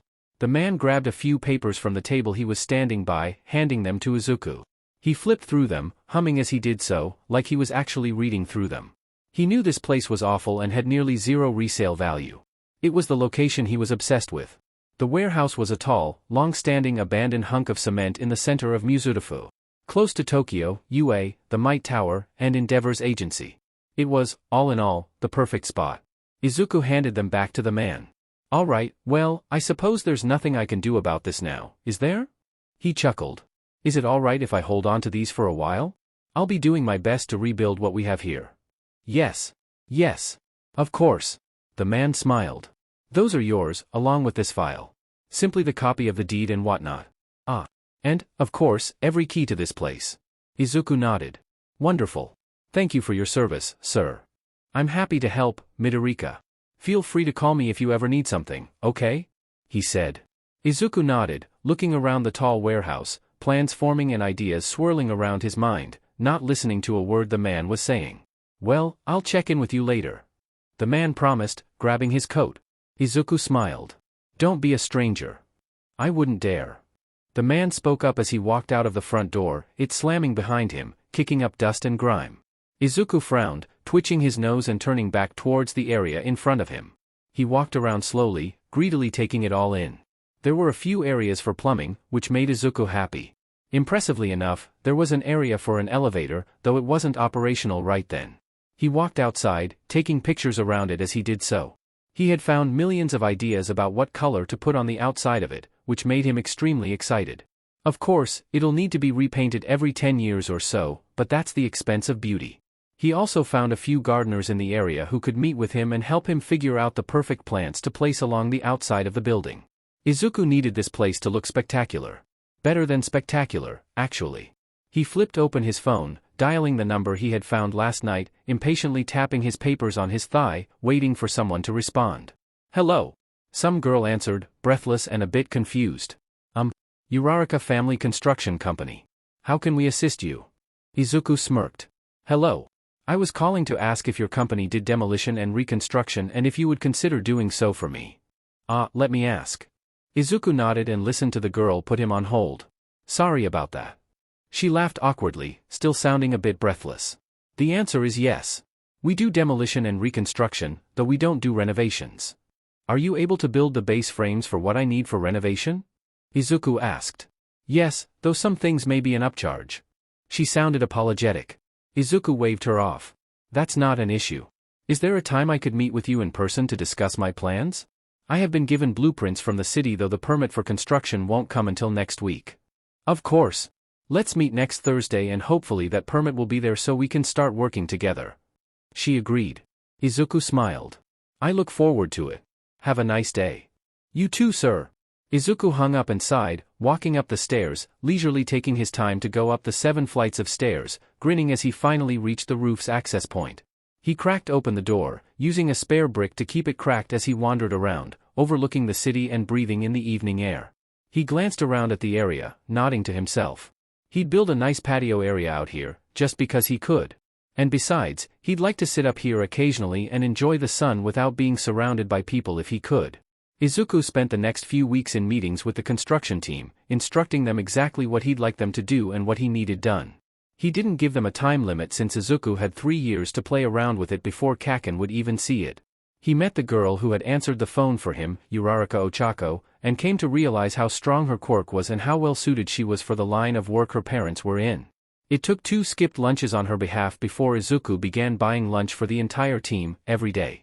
He didn't want to single her out for not getting anything to eat, but he needed them to be healthy and nourished. Otherwise, this might become a subpar building once it's done. And that would not be happening under Izuku's watch. He also knew how far they had traveled for him and that they had a terrible system of charging him 1/3 of the price up front, 1/3 during the middle of construction, and the last 1/3 when they had finished. It was stupid in his eyes, so, with a few hours of negotiating, Izuku had nearly doubled what he was paying them and moved them to a weekly paycheck. The difference that made for all 3 of them was startlingly obvious. They had finally gotten rid of their old shoes after a couple weeks. Their clothes changed. Their demeanors changed. Secretly, Izuku thinks he liked watching them be able to take care of themselves. It felt nice to be able to provide for someone other than his mom without intimately doing so. It was refreshing to figure out what sort of power he had with money and what it looked like when he gave it away like this. He had a thing against donating to charities since he's seen one too many stories of their bills ending up in the founders' pockets rather than the cancer patients they were lobbying for. He wondered what he could possibly do with his money though. Giving it to people he thinks deserve it would be nice, though he feels it would be seen as disrespectful to simply go up and give someone an envelope of cash without the easy explanation of donating, but he couldn't help but wonder what sort of other options he might be able to have. "Hey, Midori!" Izuku turned around, smiling a bit when the youngest Uraraka came bounding over. "Yes? Thanks for the food."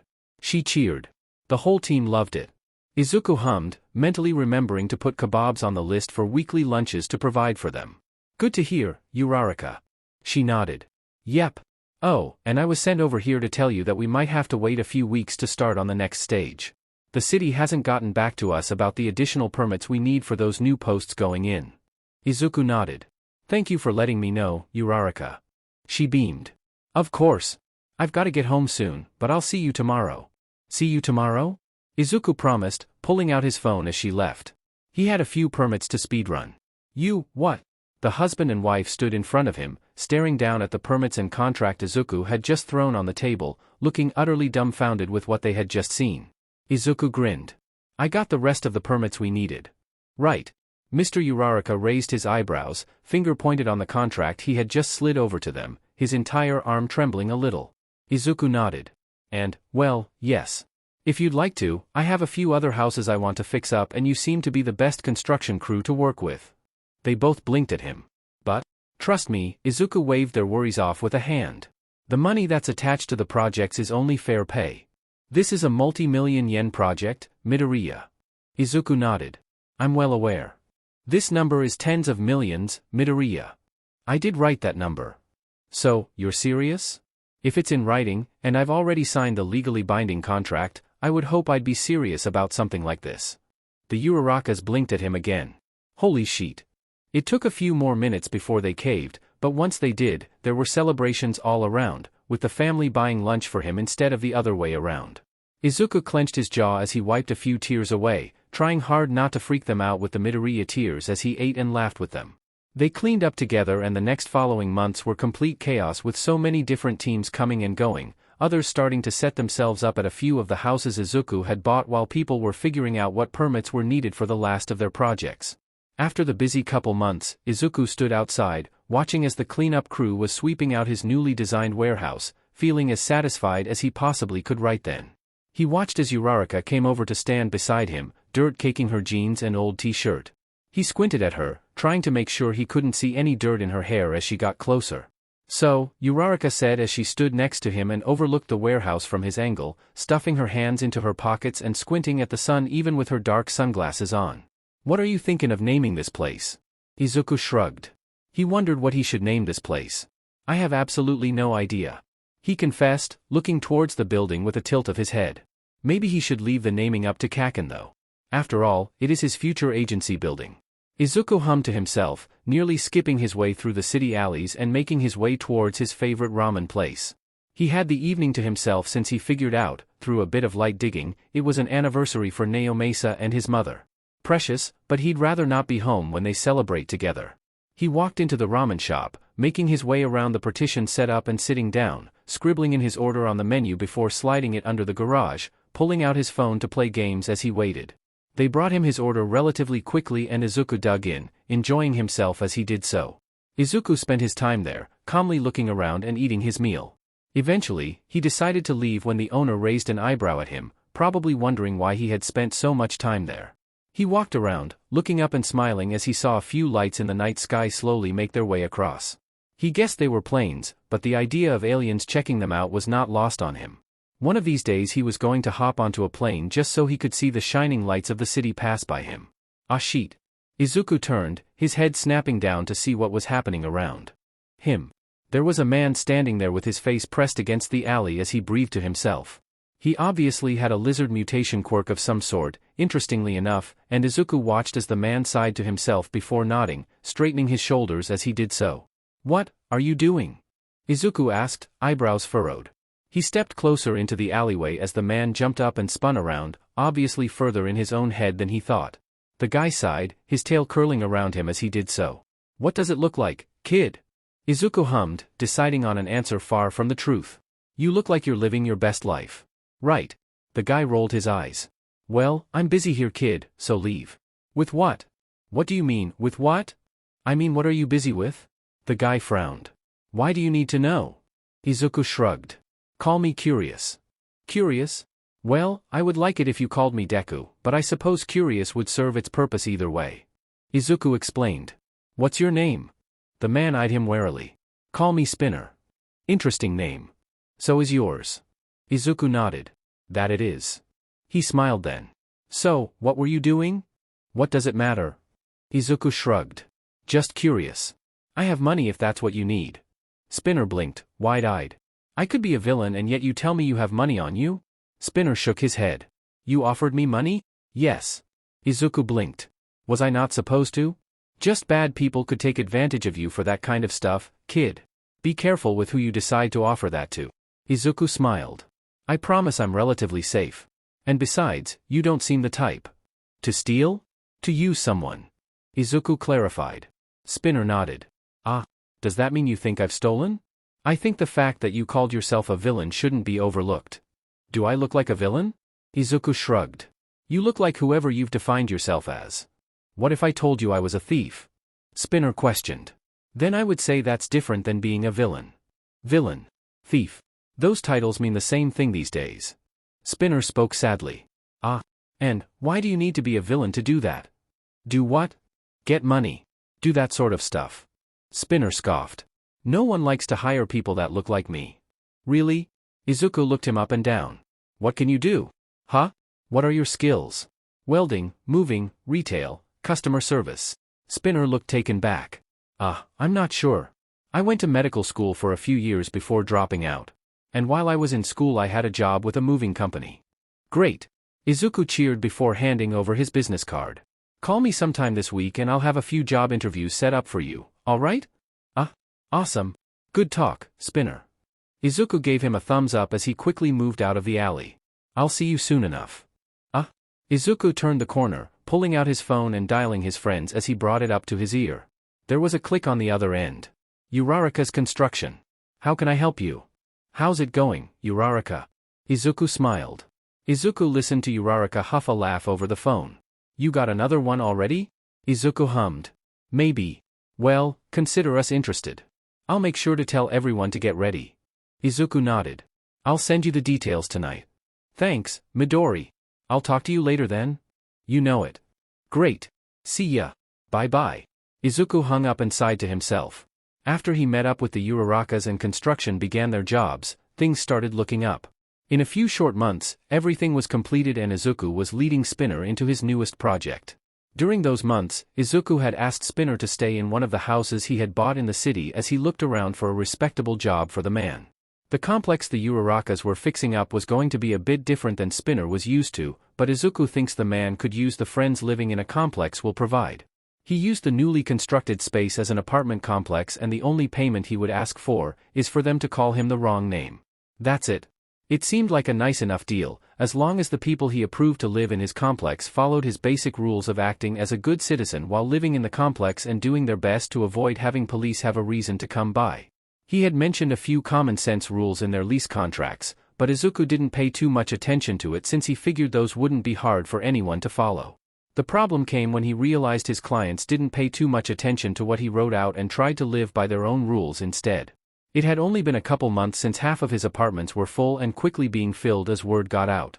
Some guy had moved in across from Magna, one of Izuku's favorites, and he had been causing disturbances since the moment he arrived. That's why Magna was standing before him in his small office, wringing her hands as she went into detail about how the creep tried to sneak 2 different cameras into her room. He what? She swallowed, her head hung a bit low. I apologize for inconveniencing you. No. Izuku interrupted her, shaking his head, trying to calm down. Nope. I'm not inconvenienced in any way. Do you know his name? My neighbor's?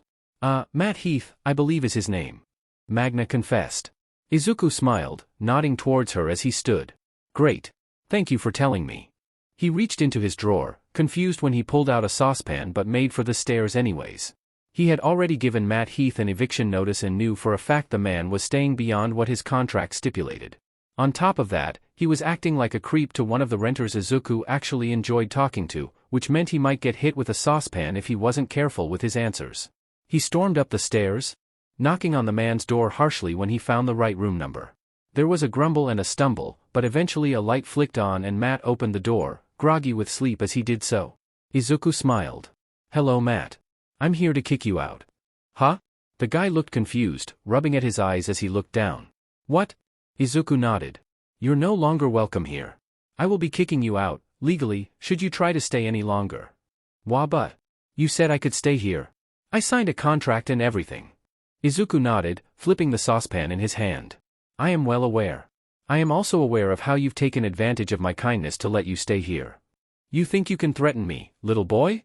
He moved closer, using his height and broadness to intimidate him. Izuku swung, doing his best to not grin as the man's knee cracked and he fell down. You have 2 days to get out of here and find a new spot to rent. I will know if you try to come back here, and if you try to bother anyone ever again, I will make sure you spend the rest of your life locked up in Tartarus. Matt grinned. You're the one afraid of the police coming around, aren't you? Izuku swung again, knocking the man out cold as the saucepan connected with him. He glared down at the guy, beyond annoyed at the insinuation that he was scared of the police force. Merlin, remind me not to get on his bad side. Izuku huffed, brushing off his hoodie and grabbed his saucepan before turning around, grinning tiredly at the small crowd of people staring at him. Well, I hope everyone understands how serious I was about my rules I said before. Sorry for the noise. And, good night. Kid's got some ball on him. Jiho chuckled, turning around and going back into his apartment, laughing louder as the door shut. Izuku bowed his head as he moved away, ready to leave the spotlight Jiho had put on him. He'll need to remember to get the guy back one of these days. He was a foreigner here on business and was only renting the room for a few months before he went back to Korea and occasionally brought Izuku some chocolates. Izuku sighed as the whispers started up again. All right. Good night everyone. He walked away, with Magna smiling at him and Spinner jogging up to him, rubbing sleep out of his eyes. Hey, mini-boss. I'm not a mini-boss. Sure you are. Spinner grinned. A tiny landlord. Do you want to get hit with the saucepan too? Spinner put his hands up teasingly. Of course not, Deku. I would hate for that to happen. 62, 334, 988. Izuku grinned. Good. Do you know how late it is? Spinner asked. Izuku shook his head. No, but I'll be fine. I just needed to take care of that for Magna real quick and then I'll get a nap or something. You know, Spinner tapped his chin as they walked together, pretending to think hard about something. You have a habit of hoarding people you like. Did you know that? Izuku huffed. No. And no, I don't. You don't sound convinced. Spinner sighed. Just come on, kid. It's late. It's not that bad. It's 2 in the morning on a Wednesday. Spinner said softly. Are you sure you don't want to spend the night? I've got an extra mat. Oh dear Jesus, it's a school night, isn't it? Izuku whined. I'm gonna fall flat on my face tomorrow morning. So? Izuku huffed. Show me where to sleep. Sure thing, kid. Izuku stumbled into the classroom, grabbing his homework packet out of his bag before putting it on his teacher's desk and heading to his seat. He grunted his hello to Kaken before falling into his desk, humming happily as he relaxed in his seat. Izuku blinked, annoyed when the teacher started talking and class officially began. He grabbed his notebook, doodling in the margins as his eyes stayed half open as he rested his chin in his hand and pretended to hear a word of what his teacher was saying. He thought to himself, allowing himself to mutter under his breath as he looked down, wondering what he should do next. Fixing up the spot for Spinner and those other guys had been fun and felt nice, but Izuku knew for a fact he could do more. There was something out there that Izuku could do better, he just couldn't think of it right then. Shut up. Kaken murmured harshly. Yes sir. Izuku answered back without a thought. Kaken whirled around. What? Izuku blinked, his eyes finally opening as he feigned confusion, trying not to freak out. What? What did you just say? Izuku frowned. Why are we still talking? Oh. Did you want to listen to my thoughts on? Never mind. Kaken glared at him, slowly turning back to face the front of the classroom once again. Izuku let out a breath of relief. He, honestly, had no explanation for why he even said something like that to his friend. That was so odd. Maybe he subconsciously meant to mock him for being so uptight about Izuku's mutterings? Very plausible. And a better explanation than none. Izuku nodded to himself. Yeah. That made sense. He should probably get to sleep soon before he spoke up again though. He's not sure he could explain away something else happening today. God, he really needed to get to bed before anything else happened. Izuku stepped out of the water, using his own shirt to wipe the sweat and ocean water off of him. The beach was looking much better than he thought it'd look. It looked good enough for him to wash off as much sweat off of him as he could in the ocean nearby before going home for a thorough scrubbing down. He walked around, pacing the beach for a few moments as he dried off more before throwing a sweatshirt on and slipping back into his sand-filled sandals. It wasn't too dark out, though most people seemed to have gone home already. Izuku couldn't wait to be one of those people, showered and passed out on his own bed. He might even miss school just so he could keep sleeping for the whole day tomorrow. That sounded so nice. Izuku turned down an alley, taking a few shortcuts to get home before he stopped, looking at the zombie-like man standing there, his back turned to Izuku as he dug through a trash bag. Izuku wrinkled his nose, wondering if the man in front of him was reeking or if it was something else. Gods, he hoped it was something else. Hello? The man whipped around, scowling at him. What do you want? For you to take a shower. Izuku bluntly said, smiling after a few seconds. No really. Well, that's not the priority. I want you to stop digging through dumpsters. Wah, shut up if you don't get it, kid. Izuku shrugged. Yeah. I don't get it, but I do have money. You know, the thing that can fix your problems. Money can't fix everything. The man scowled at him. Izuku smiled. I agree. It depends on what the money's used for. Now, would you like me to get you food that doesn't smell like rotting flesh? Or is that you? The guy lit his finger on fire. Did you want to say that again? I don't think you want me to say it again. Good observation. I try. Izuku scuffed his shoe against the ground. Well, if you'd like, I know a place, free, of course, where you can eat, wash up, and crash for a while. A while? Yes, a while. How long is a while? An unspecified amount of time. The guy scoffed. An unspecified amount of time? You know, if you keep repeating what I say, I might have to call you Parrot Perry. Izuku answered, looking the guy up and down. Call me Midori. Green? It works. The guy nodded. Call me Dabi. Izuku raised an eye. Cremation? It works. He nodded, staring at the weird homeless dude in front of him. Izuku then shrugged and started walking. Well, come on. I'd rather get you settled down for the night before I get frostbite from bathing in the ocean. It's not supposed to get cold tonight, Dimbat. I could be sensitive, you know. Izuku pointed out. I might have some skin mutation that makes me get cold super fast and gives me hypothermia as soon as it dips below 0 degrees. It'll get down to 10 degrees tonight. And that's the maximum. Izuku pretended to shiver. Oh, I feel the chill starting to set already. You're the most dramatic person I've ever met. Why thank you. That was far from a compliment, kid. Izuku kept walking, smirking to himself when he realized Dabi was still following him. He turned the corner, beelining for the east loop that was quite a few blocks from here. He had developed a bit of a hobby while he worked on Kaken's future agency. It included buying houses, fixing them to his liking and then adding on things that add an astronomical amount of money to the land the houses were built on. Of course, Izuku tends to keep the houses rather than reselling, mostly because it was an easy way to keep his name relevant and, therefore, spoken about, which earned him more money in the long run. He was also wary with who he brought over to the apartment complex nowadays, ever since the incident that had happened with Matt Heath.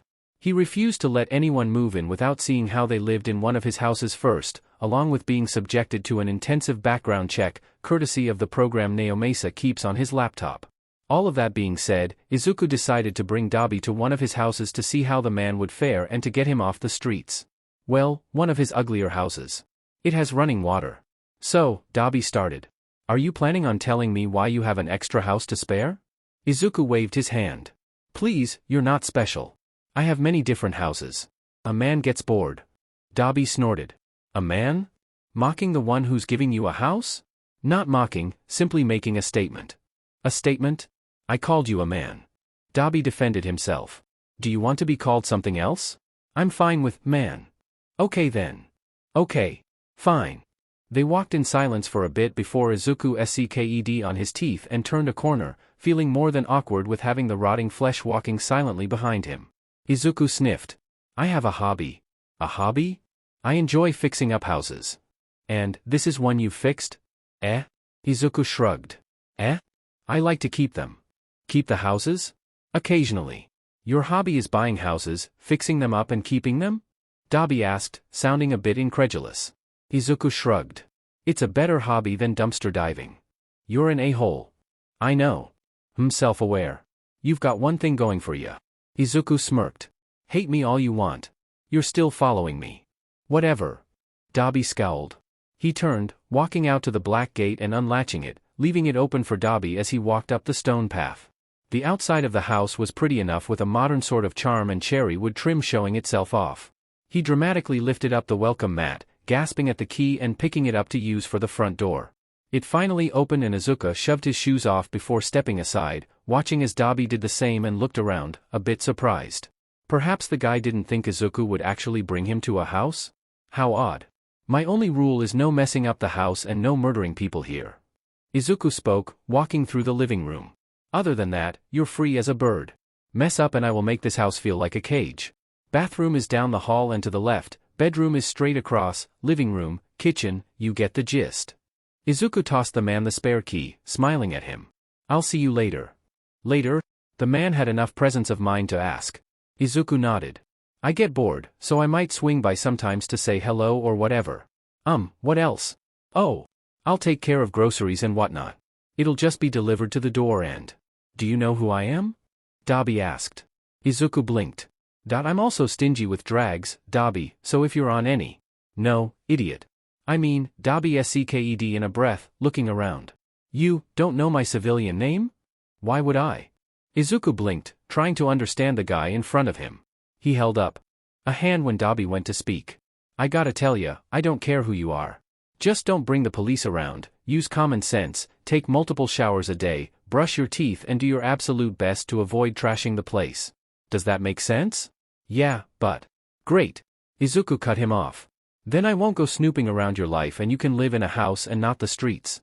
My number is on the card taped to the fridge if you ever want to text me what you like to eat, what kind of soap you want for the bathroom, stuff like that. Dabi frowned, but nodded hesitantly. Kid, I've gone through my life without owing anything to anyone. And you'll continue to do so? Izuku confirmed. They both stood there, staring at each other before Dabi glanced away and nodded. Izuku smiled, waving at him as he stepped into his shoes and opened the door. Awesome. Then I'll see you later. Remember to text me what you want sometime soon. I will buy stuff even if you don't tell me what you like.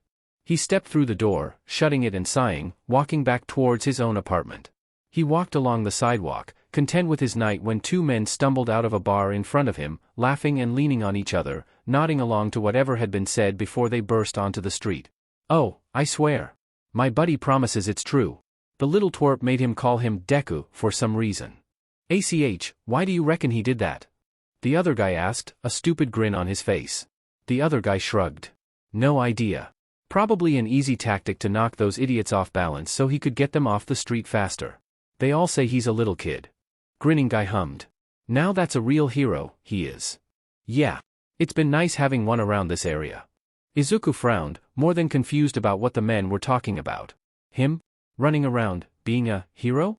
I heard no one's really seen the taunter out anymore though. One guy said with a frown. He hasn't decided to quit, has he? I don't want that. That would SCK.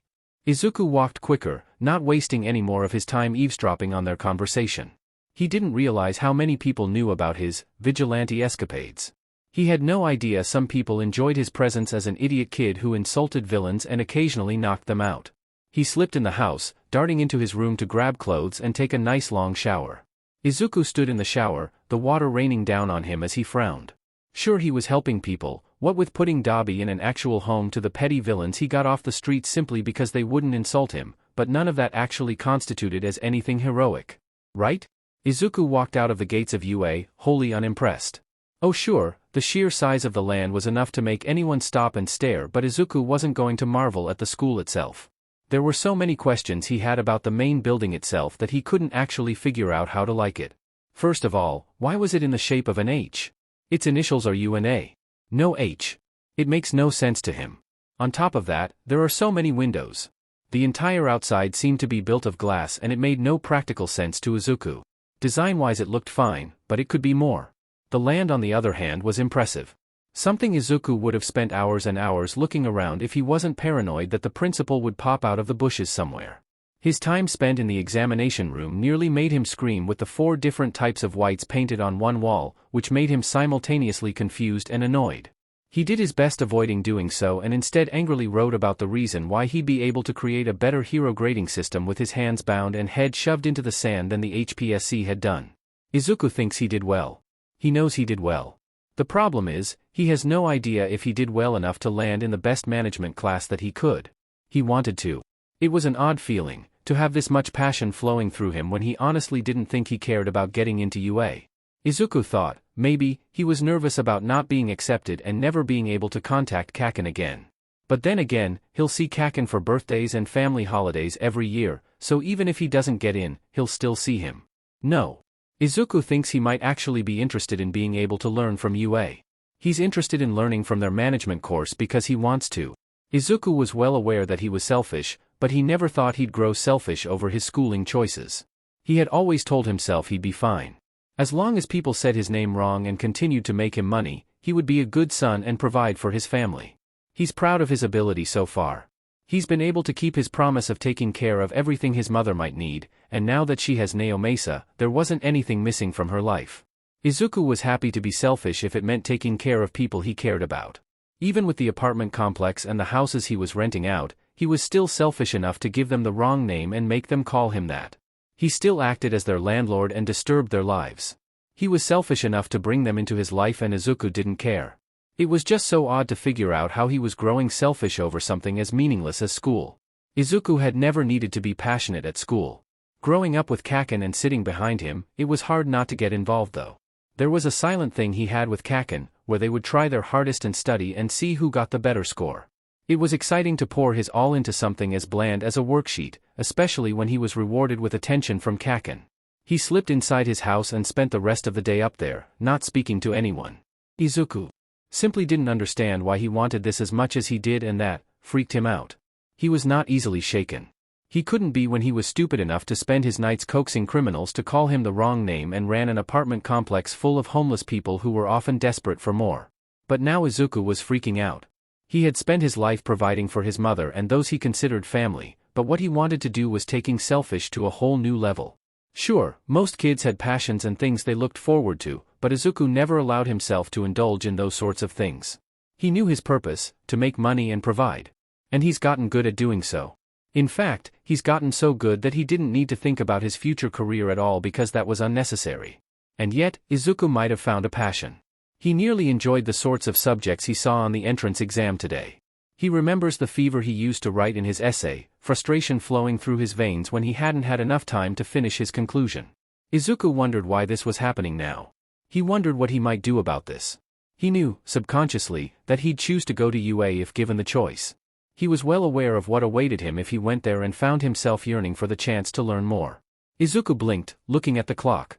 His mother was going to be home soon.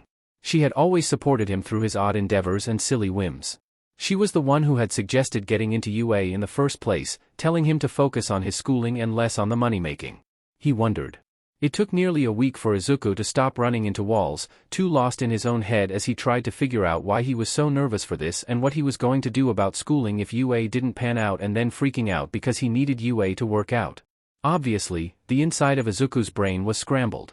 He felt frantic and ended up visiting Magna and playing mahjong with her all night to calm his nerves. There was a tension in the air when Izuku had gotten back home in the morning and he stepped through the door, looking apprehensively at his mother as she presented him with a letter. He sked in a breath. "Is that?" She nodded. "It's from UA. It came this morning. I was gonna call you." "Ah? Well," she smiled, nudging the letter into his hands. "Open it." Right. Right. Izuku chuckled, shaking his shoulders out as he quickly ripped the thing open and was met with many different forms and letters and whatnot. Izuku looked at the letter, reading through it at lightning speed, a grin slowly overtaking his frown. Well, Izuku turned to his mother. We got in. You got in. She cheered, grabbing onto his biceps and jumping. Ah. Okay. Katsudon tonight. He hugged his mother, taking a big breath. Thanks, Mama. Of course, sweetie. She whispered, kissing his head before pulling back and moving towards the kitchen. Now, pick out a movie for us tonight. We've got to celebrate. Izuku grinned. You got it, Ma. He went into the living room, standing in front of the TV and flipping through the options with the remote. The door opened and Izuku heard Naomasa call out to his mother. Honey? In here. Hi, sweetie. Oh. Izuku snorted at the man. What's going on? Oh, nothing much. Inko smirked, swirling her spoon in her tea. We just found out that Izuku got into UA. What? What? Naomasa turned around, a huge grin growing. Bud, that's amazing. Well done, kiddo. Thanks, now. Izuku grinned. The following weeks were chaotic. Izuku was figuring out what he needed to apply for, when he needed to grab his uniforms and so many registration forms to fill out. He was frantic on his way out the door, hoping he wouldn't be too late for his first day at UA since he had a few errands to run. And, well, if he timed it perfectly then Izuku had a few people to speak with before school started as well. Networking and all that. He walked up to the school, an iced tea in hand and paused for a moment when he finally found his target. Bright yellow eyes, pink dreadlocks, odd pieces of something in her hands and a soot line lining the area that her goggles sat around her eyes. Izuku stared at her. She stared back. You interested? She raised an eyebrow before holding up her boots. You interested in my baby? Izuku glanced at the boots before looking at her, internally shrugging as he walked closer. I think I might be. What's your name? Hatsum May. Future CEO of Hatsum Incorporations. She said, hand on hip. Izuku nodded. He already knew that, but proper introductions never hurt anyone. Call me Midoriya Izuku. How long have you been inventing? I'm not sure. My pap says I came out with a wrench. She shrugged. Izuku grinned. What place did you come in for exams? She puffed her chest out a bit, looking proud. I was the top scorer. Why do you ask? I wanted to know who I'd be investing in, that's all. Izuku said plainly. If you're interested, I have a few projects I can pay you handsomely for as well as fund any of your projects that your sensei might deny. She raised an eyebrow. You have enough to invest in me? I have enough to invest in your entire future company. Izuku promised. Again, if you're interested, I'd like to see what we can work out. He pulled out his notebook, handing it to her. That's full of everything I need modified for someone in the heroics class. Can you do it? She scoffed. Then meet me for lunch and we can talk about the details. Izuku decided. She nodded. You got it, Midori. Nice meeting you, Hatsum. Izuku said, smiling a bit as she waved her hand at him and walked over, nose buried deep into his notebook. Hopefully he'd see her and the notebook again at lunch. Deku? Izuku turned around, a bright grin in place. Kaken. What the hell are you doing here? He asked, looking incredulous. Izuku snorted. Walking up to him. I'm here to go to class, silly. You actually got into UA? Izuku rolled his eyes. What? Like it's hard. Wah, Kaken glared at him, hands flexing. You didn't actually follow me into UA, right? Izuku shrugged. Well, I'm in UA. And you're in UA. So, it seems like a happy coincidence to me. I'm far from happy. You usually are. Ha. What's that supposed to mean? Izuku smirked, walking alongside Kaken. It just means I think you could afford to smile more or something. You've got great teeth. Don't talk about my teeth. Kaken frowned. You don't like your teeth? I don't like talking about my teeth with you. You would talk about your teeth with someone other than me? Izuku pretended to be taken back. Kaken huffed. I'm not interested in talking about my teeth to anyone who isn't a dentist. So if I became a dentist? Just shut up, Deku. Kaken rolled his eyes as he stuffed his hands into his pockets. After a few seconds of silence, Kaken sighed. What class are you in? I thought you told me to shut up. I did. Now I want to know which class you weaseled your way into. Izuku smiled. I'm in class 1G, management. Kaken wrinkled his nose. Management? Yep. He cheered. Hopefully I get an exciting teacher, but, well, all of them are exciting. Did you want me to get you any autographs from the heroes? Kaken scoffed. Of course not, nerd. I'm not going to ask for my teacher's autographs. You could ask while they're in costume. Then they're technically heroes before teachers, right? Just, shut up, Deku. 64, 221, 311. Izuku beamed. I'll do my best. Have fun in class, Kaken. He turned and walked the other way, in a bit of a hurry since the heroics classes were on the first floor and management was right above them on the second floor. He darted into his classroom, quickly taking a seat behind a guy with purple hair that seemed to stand straight up. Izuku huffed, a bit annoyed he'd be peering around this guy to see the board but settled quickly when the bell rang and Midnight herself strutted through the door. Welcome to Class 1G. Midnight grinned, looking a bit too hungry as she took them all in. Izuku loved it. Let's start with introductions, shall we? She called out, walking up to the teacher's podium. Izuku zoned out for most of the day, only blinking back to himself when he was in the auditorium, squished between the purple-haired boy and the French kid, and unable to find Kaken and his entire class. Izuku frowned, but decided against saying anything. He'd find them soon enough, he supposed. At least Kaken had the decency to make it obvious which hero class he had made it into. Izuku spoke with Mei after school, and after a few hours, loads of milk tea, and a concerning amount of soot, Izuku and Mei finally signed an agreement. He looked forward to his future partner and seeing what she could make, though he had to cut their meeting short because of the text he had gotten during it. What do you want in return? He had been told by a few people in the apartment complex that they were close to Overhaul's territory. After a few phone calls and snooping through Naomesa's files, he finally figured out who they were and why they were feared. Overhaul took over a family yakuza approximately 4 years ago, and most of the elders in the group didn't appreciate him or his fanatic ideals, which he tended to scream wherever he could. It took Izuku around half an hour to figure out what Overhaul thought of quirks and even less time to swipe a phone number off of his laptop. Izuku had been testing the man, but when the picture came through, showing off exactly who was behind the studies Overhaul had been doing, Izuku wanted to move his plan into motion as fast as he possibly could. The picture of the young girl in a tattered nightgown made him want to scream, though Izuku had opted for the second option. He smirked to himself as he typed back.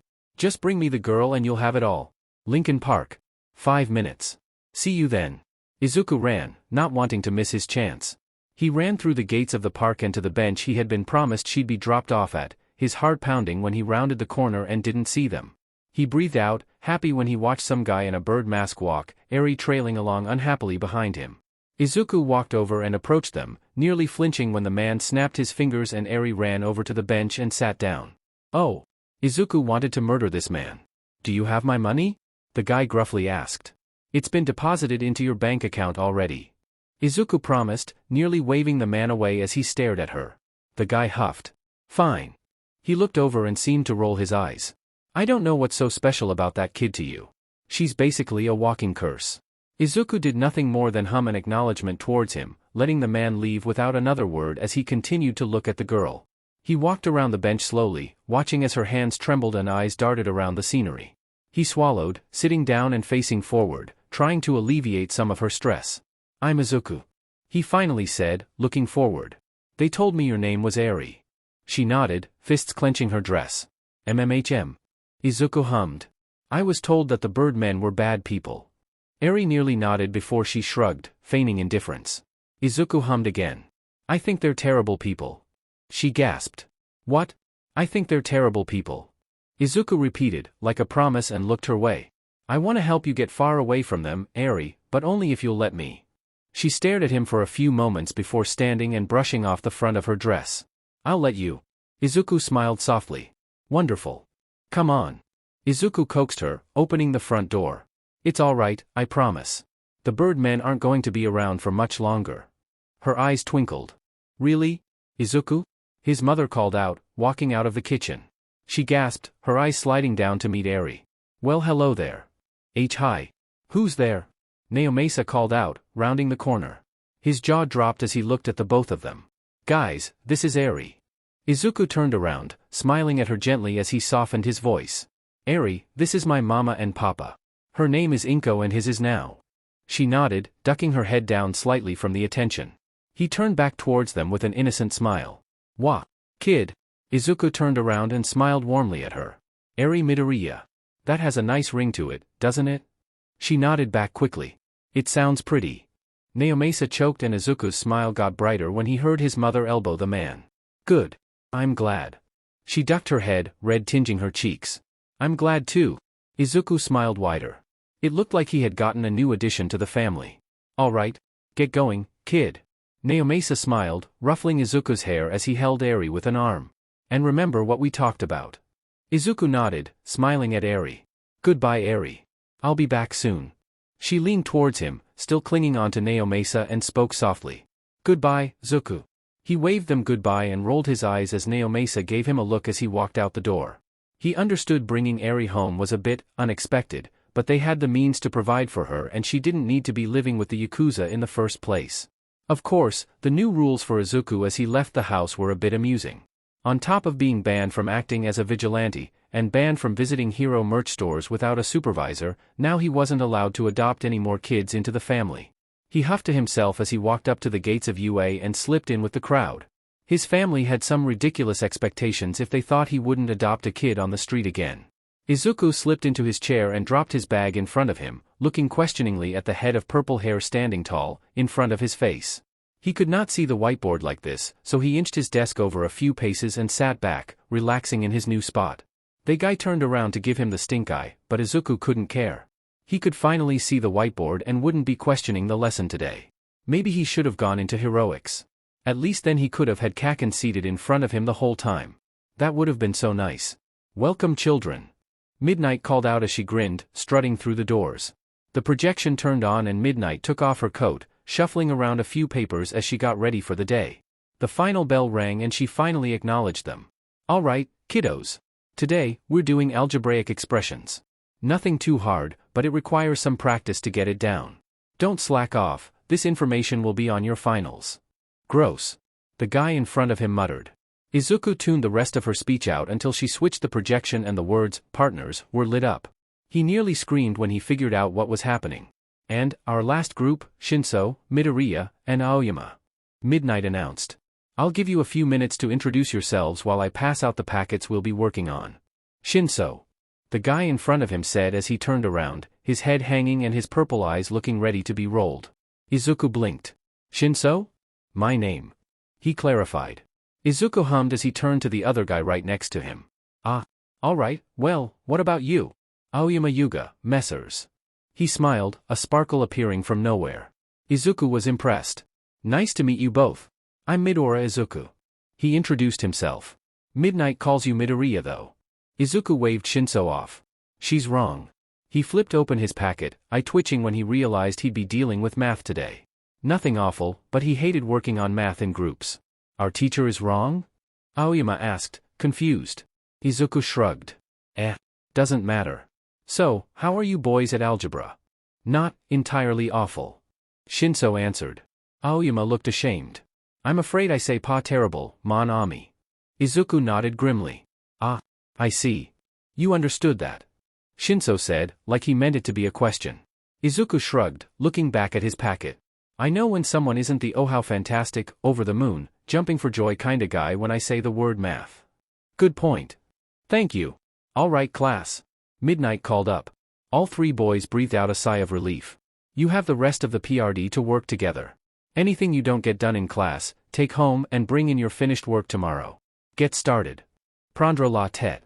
Aoyama muttered under his breath, flipping the page of his packet. Izuku thinks he understood the sentiment. We should divide up the work. Shinso said. Just have each of us work on a different section and we'll get done faster. Izuku nodded. That works for me. Me as well. Aoyama spoke up, still looking forlorn about whatever he had seen inside the packet. They worked well enough together and Izuku wasn't constantly looking over at them in disappointment. Shinso actually seemed to be pretty competent when it came to algebra and Aoyama learned from his mistakes quickly. Halfway through the class was when things got weird. Staff, code blue in the USJ. I need all available personnel to get there immediately. Netsu's voice rang over the intercoms and they all watched as Midnight sprang into action. Midoriya, you're in charge. Midnight said before running out of the room, the door clicking locked behind her.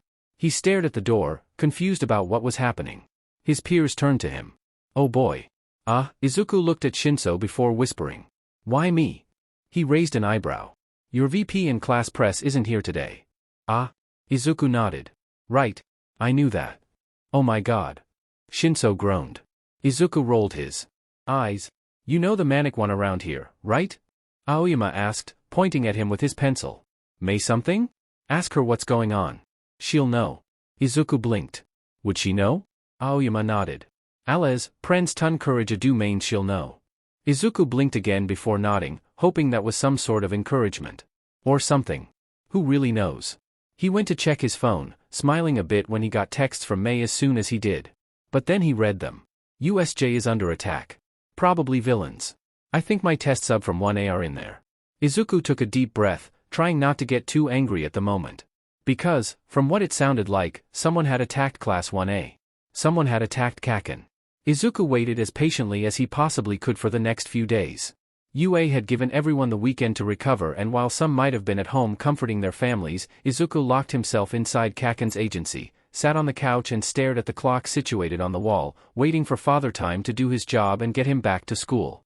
His mother didn't hesitate at all when Monday finally came around, simply sending him off with a kiss and a promise to give Kaken the spicy brownies she had made for him. In her words, chocolate will heal the wounds of the soul, which, of course, meant she made 4 dozen and decided she would give some to the Bakugas. He didn't have any serious plans to talk to the boy, but rather spend his time looking after him from afar. Kaken seemed to stress too much when Izuku was around, and he refused to contribute to Kaken aggravating any potential injuries he had gotten during the attack. He got to the school, moving towards the hero department. He slipped inside the classroom, the pan of brownies in hand, and took a second to look at the students in here. They were loud, for one. Many of them were scattered around, talking over each other and grouped off in specific corners. It was odd to see. Midoriya? Izuku turned around, seeing Uraraka and Ida in the doorway. He smiled. Hey, Uraraka. It's nice to see you. It's great to see you too, but what are you doing here? Izuku walked towards the teacher's desk and placed the brownies on the corner as he took a sticky note, writing "For Bakugou" on it before responding to her. Just dropping something off. That's all. Whoa. You're Midoriya? Kaminari shouted, bounding up to him. It's nice to meet you. I'm Kaminari. Izuku smiled, full of amusement. He knew exactly who they were. He made it a point to know everyone who shared a class with Kaken, even in middle school. He supposed old habits really did die hard. Where's Kaken? Izuku looked around, not seeing the boy. Kirishima smiled at him, waving at him. Hey, you're Midoriya, right? I'm Dash. Izuku raised an eyebrow. Tell me where he is. Who's that? He hummed to himself, looking around. Never mind. If you can't tell me where Kaken is, can you tell me where Bakugou is? Oh. He's nowhere special, just. You don't know where he is? Well, I do. Then where is he? Kirishima pouted slightly. He'll be back any minute. He'll be back any minute. That's what he said. Izuku smirked.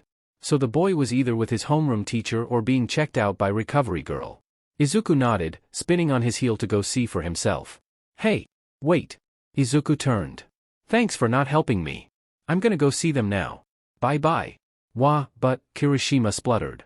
Bakugou isn't even gonna be done with recovery girl for another few minutes. It's best to just leave him alone.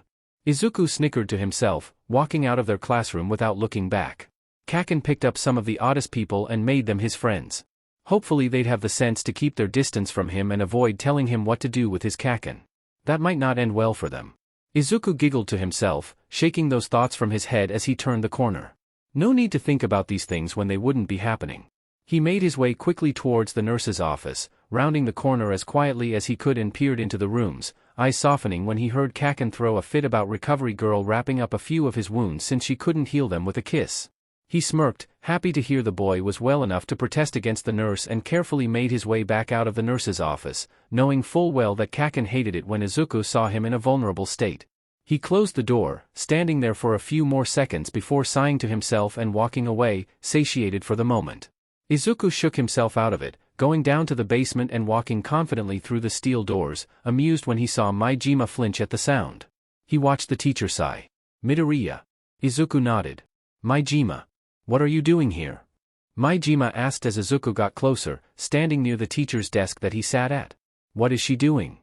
Izuku asked, ignoring the man's question as he gazed at the back lab rooms, all sealed off with a thicker steel door than their classroom one. Maijima sighed. Hatsum is currently inventing a new gate for UA. She thinks she has made improvements for the security of the school. Izuku hummed. Smart. He walked off, past the 2 others he usually sees in here this early, and took a deep breath, hand on the door handle. Trackers. Izuku said, slamming the door open and strutting towards Mei, leaning back as a spare piece of metal flew by his head. Mei lit up. I love trackers. What do you need them for, my #1 customer? Izuku smirked, dropping the blueprints on her desk. Explosive kid. Class 1A. His shoes need a few modifications. Modifications? Her eyes gleamed. He tapped the paper. I only want these modifications. Nothing else.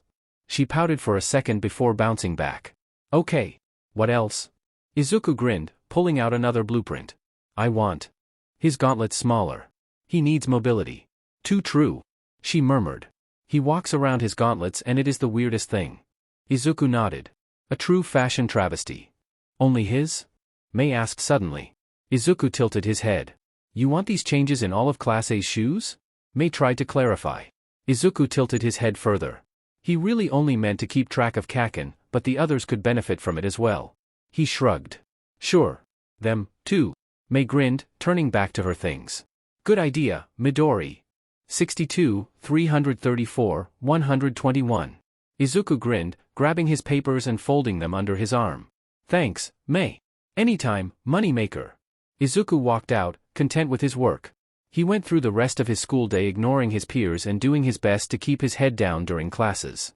When he was finally released, Izuku shot out of his chair and raced his way towards Kaken's future agency, bursting through the doors and walking up the stairs, and into his Kaken's future office.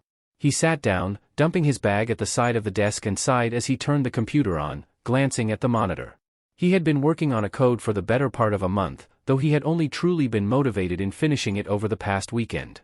Out of curiosity, Izuku had been trying to figure out the perfect way to hack into UA's servers. Now though, he needed to be able to do such a thing. With Kaken being attacked and UA bumping up security measures, now was the perfect time to finish the code, upload it, pray to all the gods, and hope it would stick long enough for Izuku to learn who had been responsible for Kaken's injuries. He spent the better part of the night locked up in the office, watching as the code slowly went through, praying he didn't mess up and waste most of the month on a faulty code. Finally, around 5 in the morning, Izuku was granted access into UA's private network and quickly got to work. He pulled up the USJ feed and watched the attack happen several different times, noting down every significant thing that seemed to happen. Including when they announced themselves. Izuku smirked. These villains were a bit too careless, just throwing their names out there like Izuku wouldn't be able to find them through that alone. How stupid of them. How so very stupid. Izuku hummed to himself, walking down the sidewalk, idling counting the number of bricked buildings he'd passed so far. He turned down an alley, pulling his hood up as he did so and slipped through the bar door. We're closed.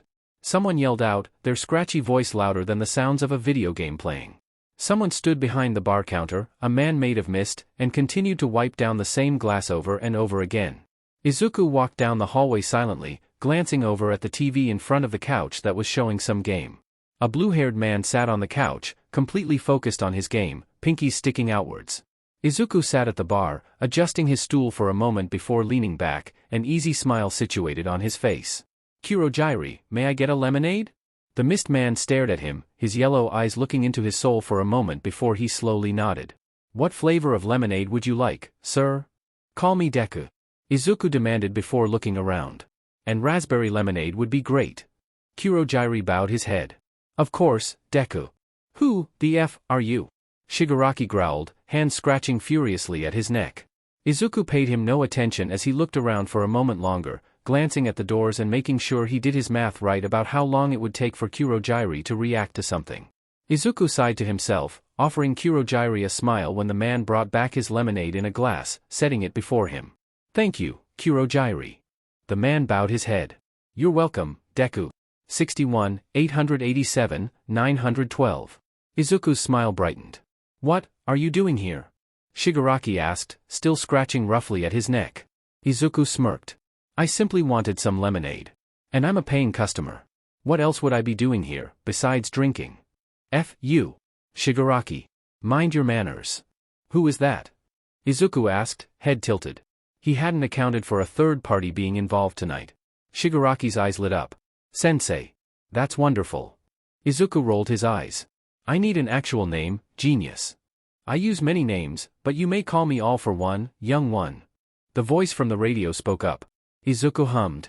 That is quite a unique name. Thank you. Please, Izuku SCKED on his teeth. Do not take that as a compliment. There was silence in the bar before the radio cracked, the man on the other side laughing through the monitor. Shigaraki looked shocked. You don't respect sensei? Why would I? I really don't like you. Izuku grinned. You shouldn't. Kurogyri. Please. The man, all for one, spoke, sounding exasperated. Kurogyri bowed and turned towards Izuku. He said nothing, simply waved his hand and a portal appeared below him. He had no time to shout or cry out as he fell through, landing roughly. He stumbled through the portal, looking around and trying to hide his surprise when he was met with an imposing man seated in a lone chair in an empty warehouse. He had a suit on, a smirk intact, and no eyes. I am all for one, my child. He introduced himself as he stood, making himself look bigger than he had sitting down. Izuku looked him up and down. So you're the one in charge around here? I'll say that I am not a mere pawn in this game. He smiled to himself as he slowly walked around, seemingly loving his own wordplay. What are you? Izuku hummed. I'm not sure yet. Good answer. Izuku rolled his shoulders, trying to hide the shiver that raced up his spine. Thank you. You interest me, Deku. All for one hummed out the words as he stopped walking around him and gracefully sat back down on the chair, crossing his legs. I'd love to see what else you're capable of in the meantime. Izuku blinked, hardly understanding the sentiment until a hard wind blew him through one of Kurogyri's portals and he landed in the bar, stumbling on his feet for a moment as he caught himself. You, Shigaraki growled. Let him leave. All for one called out from the radio, stopping Shigaraki in his tracks. He snarled. But, sensei. No, child. He was misguided. All for one cooed, calming him as he spoke. All for one's attention refocused and seemed to be directed at Izuku as he walked out. We do not wish to harm the misguided here. Izuku pushed open the bar door, letting it slam shut as he hurried out of the area. As much as he hated to admit it, he was a little out of his depth with this situation. Izuku groaned, rubbing at his eyes as he picked up his pencil again. He'd been working on an essay in hopes of ignoring what happened back in Kamino, but of course, that never really worked out for him. Instead, Izuku wondered why he hadn't heard of a villain named All for One before and why the name yielded no results when he looked into it. Even in history books, Bibles, myths, anything using All for One as a moniker has never come up before, which meant he had absolutely zero clue about him and zero clue about how to keep him away from Katsuki. He forced his attention back to his notebook, annoyed at the lack of words on the page. Izuku bit his lip, trying to think about anything other than what was running through his brain. The last thing he wanted to do was a school project on heroes and their heroism. Really, he knew it would help him calm down once he started, but Izuku couldn't figure out how to dedicate an essay to a hero without getting annoyed. With his patience wearing thin, he flipped the page and shrugged to himself as he began to write. Dear heroes, it's odd to me that you deserve an educational essay dedicated to you. It doesn't make sense to me. Heroes aren't morality police nor are they philanthropists. I cannot understand why we would use an essay to write to you like a child would write a letter to Santa Claus. Nonetheless, I want a good grade. So here we are. My first point includes figuring out why exactly we believe we are following along a hero's guide on how to live as one when, in fact, I've never seen a single hero advocate for the material being shown to us. Now, it is true that a wonderful educator and heroine, Midnight, assigned us this essay, along with present Mike, also a hero and educator. And yes, UA High is a school dedicated towards producing the best and brightest heroes, staffed and run by all types of heroes. But where do we draw the line? When do we claim the ability to know right from wrong, or is that already attributed to the heroic influence in our country? Can civilians claim to know what makes a good person, or is that something only a hero is capable of learning? Tell me, why do I need to take the word of a hero who has never made an effort in creating a peaceful world for us?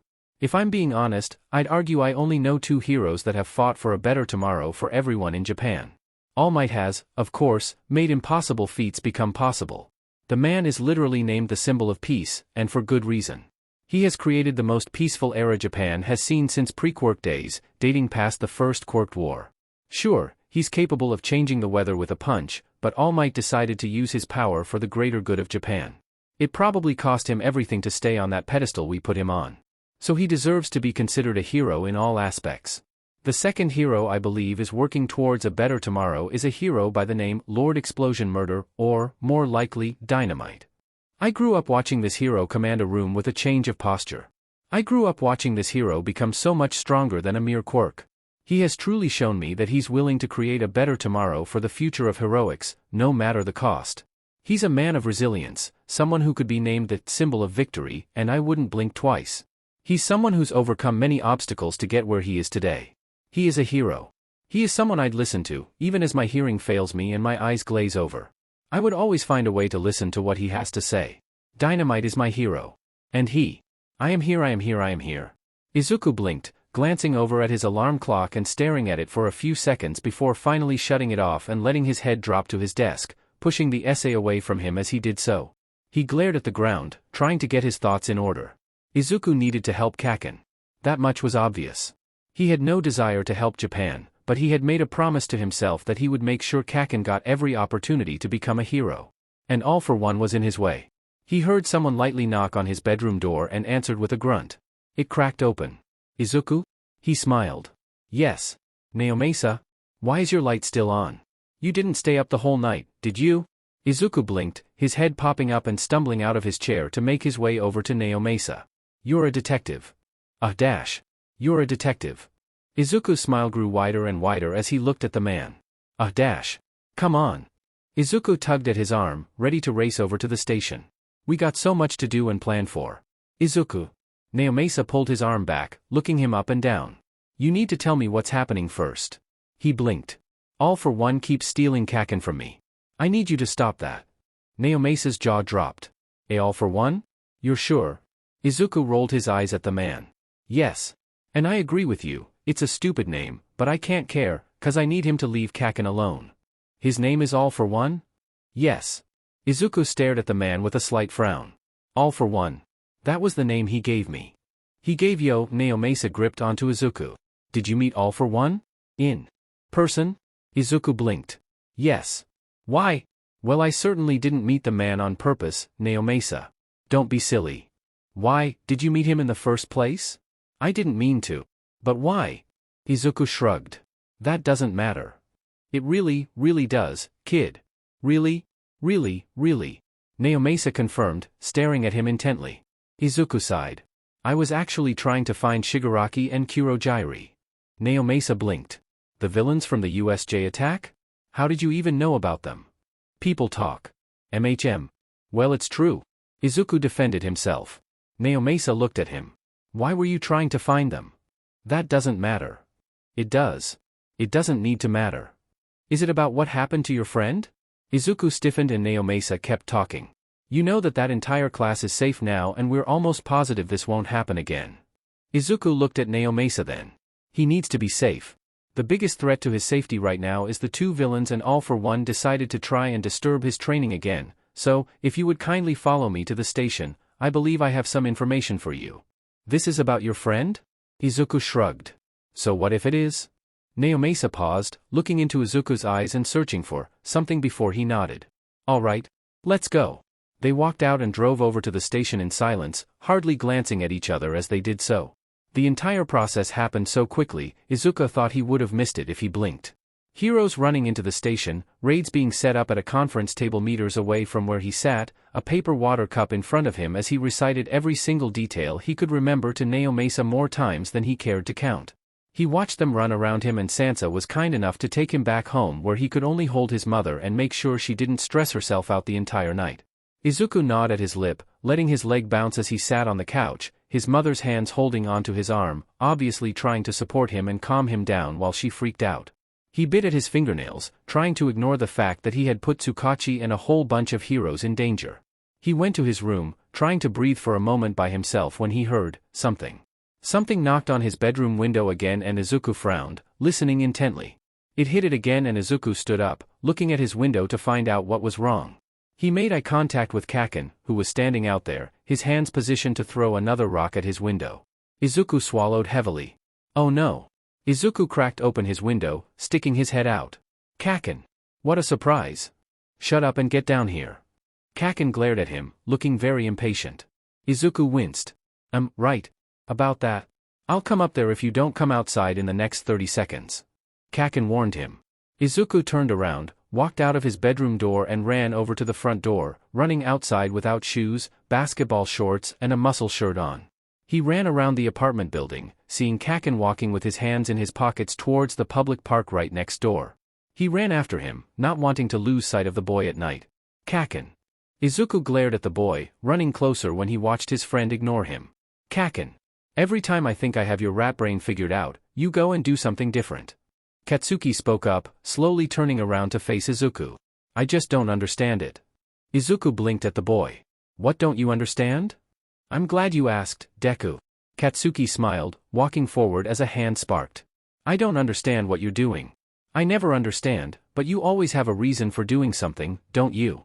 Izuku flicked his eyes around the park looking at the wooden playset, the 2 oak trees, the lonely apple tree next to the new park bench and glanced back at Katsuki, backing up a few steps as the boy continued to stalk closer. Usually? I suppose.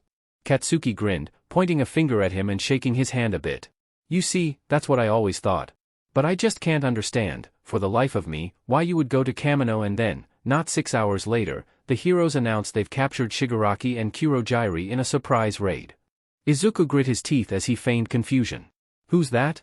Katsuki nodded, his eyebrows moving up and down as he looked over Izuku. So that's how you're going to play this? He shrugged. I have no idea what you're talking about. How about I remind you? Katsuki suggested, glaring at him as his hand sparked. Izuku swallowed and tried to laugh it off. You know, that seems like it wouldn't help my spotty memory. Katsuki's lips pulled into a cruel smirk. Then I hope, for your sake, that you can remember what I'm talking about. Izuku watched him carefully, trying to find anything in his expression that would prove he was lying. He raised his hands, sparks flying and explosions popping, and Izuku glanced at him, pretending to be unaffected with the threat. He yawned. Kaken, really?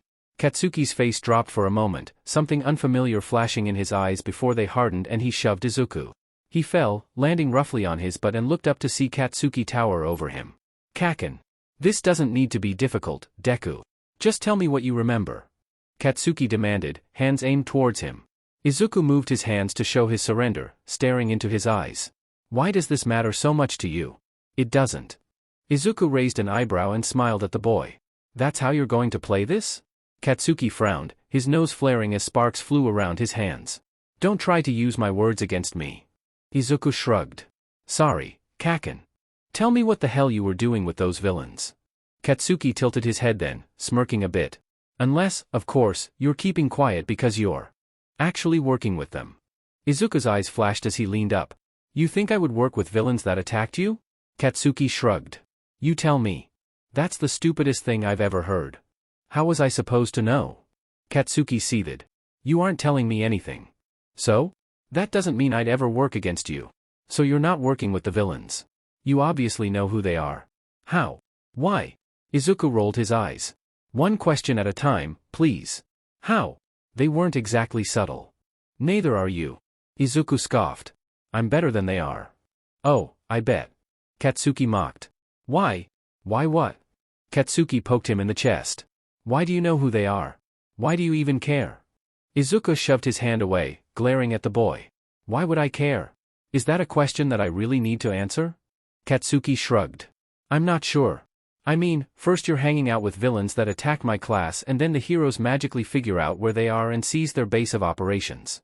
Wouldn't that mean I'm not working against you? It means you've spoken with villains and I want to know why. Izuku shrugged. None of your business. Katsuki raised his eyebrows and stepped closer. None of my business? This is exactly my business. Why? Why does it matter so much to you? It doesn't. Izuku scoffed. You could have fooled me. I'm not the one with secrets here. Katsuki defended himself. You're the one who's being evasive. Evasive? Yeah. And you know what? What? Izuku shot back, staring into his eyes. Katsuki glared at him.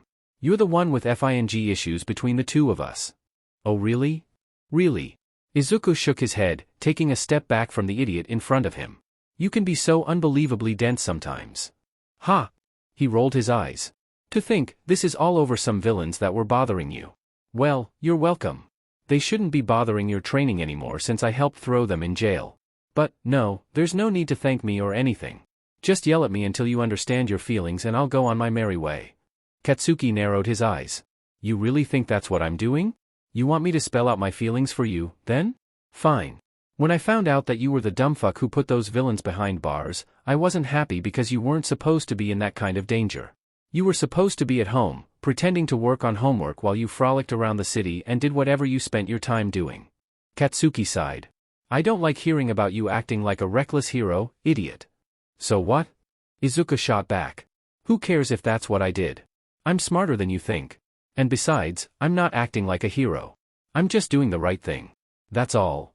At least we can agree on one thing. Katsuki growled back. You're no hero. I can't believe I built a FING agency for an idiot like you. Izuku grumbled, not thinking about his words. What? Izuku paused, staring into Kaken's eyes. What? Deku, what did you just say? I don't think it's all that important. Tell me or I'll blast you into the moon and you'll become yet another crater on that planet. Izuku pursed his lips, ignoring the ache in his heart as he looked at Katsuki. Well, I got you something for your future. MMHM. Izuku sighed, giving up. It might be easier to just show you. You think so? Kaken said, obviously ready to fight against it. Izuku nodded, turning around and walking towards the city. Yep. It'll make things 10 times easier. Kaken huffed, but didn't say anything else as they walked towards his agency downtown. He didn't speak the entire walk. Simply stayed silent as Katsuki walked by his side, hands in pockets as he casually walked alongside him. He found it odd that Katsuki could follow along with him easily, as if he's walked this route before, but he didn't dwell on it as they came up on the agency. Izuku took a deep breath, pulling out his keys and walking up to the front door with Katsuki right on his heels. What are we doing here? Katsuki frowned, looking around the outside of the building with increasing interest. Izuku huffed, unlocking the door and holding it open. After you. Katsuki scoffed, but walked inside regardless and looked around, confused for a moment until Izuku turned on the lights. He watched Katsuki take it all in, feeling mildly embarrassed when he watched Katsuki smile at the color scheme around the place, with black and copper being the main piece he had put in. There weren't any logos or anything painted onto the walls, mostly because Izuku wasn't sure what Katsuki would like best, but it was quite obviously built with the boy in mind. Everything from the flooring to the light fixtures were designed for him and to his tastes. Not many people would realize it, but Katsuki was more than most people. Izuku saw the moment it clicked for him. Katsuki looked up, finally seeing the ceiling. Izuku had gotten an artist to come in and paint the historical picture of the First Quirk War, with explosions in the background and soldiers fighting other soldiers in a beautifully tragic painting. It was the one war Katsuki enjoyed learning about and the reason he actually paid attention in history class. Once, when they were children, Katsuki had pointed out the picture for a picture book and explained that he was destined to be the general leading soldiers just like that. He said it was basically a painting of what he would be doing in the future. He was determined to be the strongest of the strong, ever since a young age, and although Katsuki attributed that dream to his admiration for All Might, Izuku knew that Katsuki had fallen in love with the idea of becoming a general as soon as he was told about the First Quirk War. He watched silently as Katsuki looked around, turning slowly on his heels with his head tilted up to take it all in, not saying anything. Until he seemed to huff out a small laugh. Huh? I didn't think that's what you were doing in here. Izuku frowned. Excuse me? Kaken waved him off. Doesn't matter. Why did you make me an agency? Izuku scowled. For your future. But why? Because, you needed one. I got one. Kaken smirked as he turned towards him. I see. Izuku nodded. MHM. I didn't realize you were so invested in me. Your future. Izuku corrected. Right. Kaken's smirk grew. My future. Yep. Kaken winked at him. I wasn't too far off when I used to call you my stalker, was I? Huh? Following me to UA, getting rid of the last of the villains that attacked my class, a FING agency built for me. Seriously, Deku, it's like you didn't even try to hide it. Kaken taunted him. Izuku felt his heart stutter, trying not to breathe in too noticeably, his mind being clouded over with the smell of caramel and cinnamon. Was he high? He felt like he might be. Maybe he should go to the doctor after this. Nothing to say anymore? Kaken grinned at him, his hands stuffed in his pockets. Izuku swallowed, feigning a shrug as he said the first thing that came to mind. It's not my fault you like it. Kaken scowled. I'm just used to it. MMHM, Izuku smirked, tilting his head, watching his friend's eyes dart to his exposed neck. How interesting. He wondered what that meant. Kaken rolled his pretty red eyes. Whatever. He looked at him intently before looking around again. This looks good, Deku. It's certainly a better use of your time than other things are. You did well. Izuku's heart soared as he listened to his friend, wondering if that was him apologizing for their earlier fight. Thanks, Kaken. And, I'm sorry. For saying. TCH. That doesn't matter, so don't be sorry. He looked at him intently, searching his eyes for something. Izuku had no idea if he found it, but eventually Kaken nodded and looked around one last time. I'm going back. You comin'? Izuku grinned. I'm right behind you, Kaken. Kaken paused and smirked at that, nodding to himself before walking towards the front doors. He held the doors open and looked over his shoulder. Try to keep up, Deku. Izuku jogged over, standing right behind his Kaken as he grabbed the door and followed him out, pushing him forwards lightly with his hand on the boy's hip. Like I said, I'm right behind you. Kaken looked over his shoulder, staring at Izuku for a few seconds before coughing awkwardly and walking forward, nodding to himself. Izuku shrugged, locking up before joining his friend on the sidewalk, content to walk him home tonight. It was a silent walk back, though they walked closer together, occasionally knocking shoulders and brushing hands with each other. Izuku felt like he was experiencing a heart attack every time it happened, though he couldn't stop himself from seeking out the next accidental touch, enjoying the sensation that traveled up his spine each time like it was the first. He wondered if that made him a MSCST. He stopped in front of his house, staring at it for a moment before Kaken cleared his throat and began walking away from him, towards his own house. Good night. Izuku called, watching as Kaken walked back home. He watched as Kaken turned around, still walking, and smirked at him, nodding a bit and stuffing his hands into his pockets. Try not to dream about me, Deku. Izuku grinned. As if he would ever go to sleep without dreaming about Kaken. I'll do my best. Kaken turned back around and finally walked out of view. Izuku took a deep breath and shook himself out as he breathed. That happened. The complicated feelings stirring inside him had awakened something within him and he had been able to get through it well enough. Hopefully those feelings don't come back when he's around Kaken again. They made it very difficult to focus on whatever Kaken was saying to him. He wondered if Kaken felt those kinds of feelings too. He wondered if he was sadistic for wanting Kaken to feel the same way. Kaken. He turned around, a bright look in his eyes as he looked at the boy in front of him. Deku. He watched intently as Deku rolled his eyes at the nickname. The boy always smiled after he called him that name, looking entirely too self-satisfied for Katsuki to have a healthy blood pressure. Look. Deku grinned, leaning closer to him. I designed this just for you. Katsuki liked his lips, his breath coming in short as he realized how close Deku was. Just for me.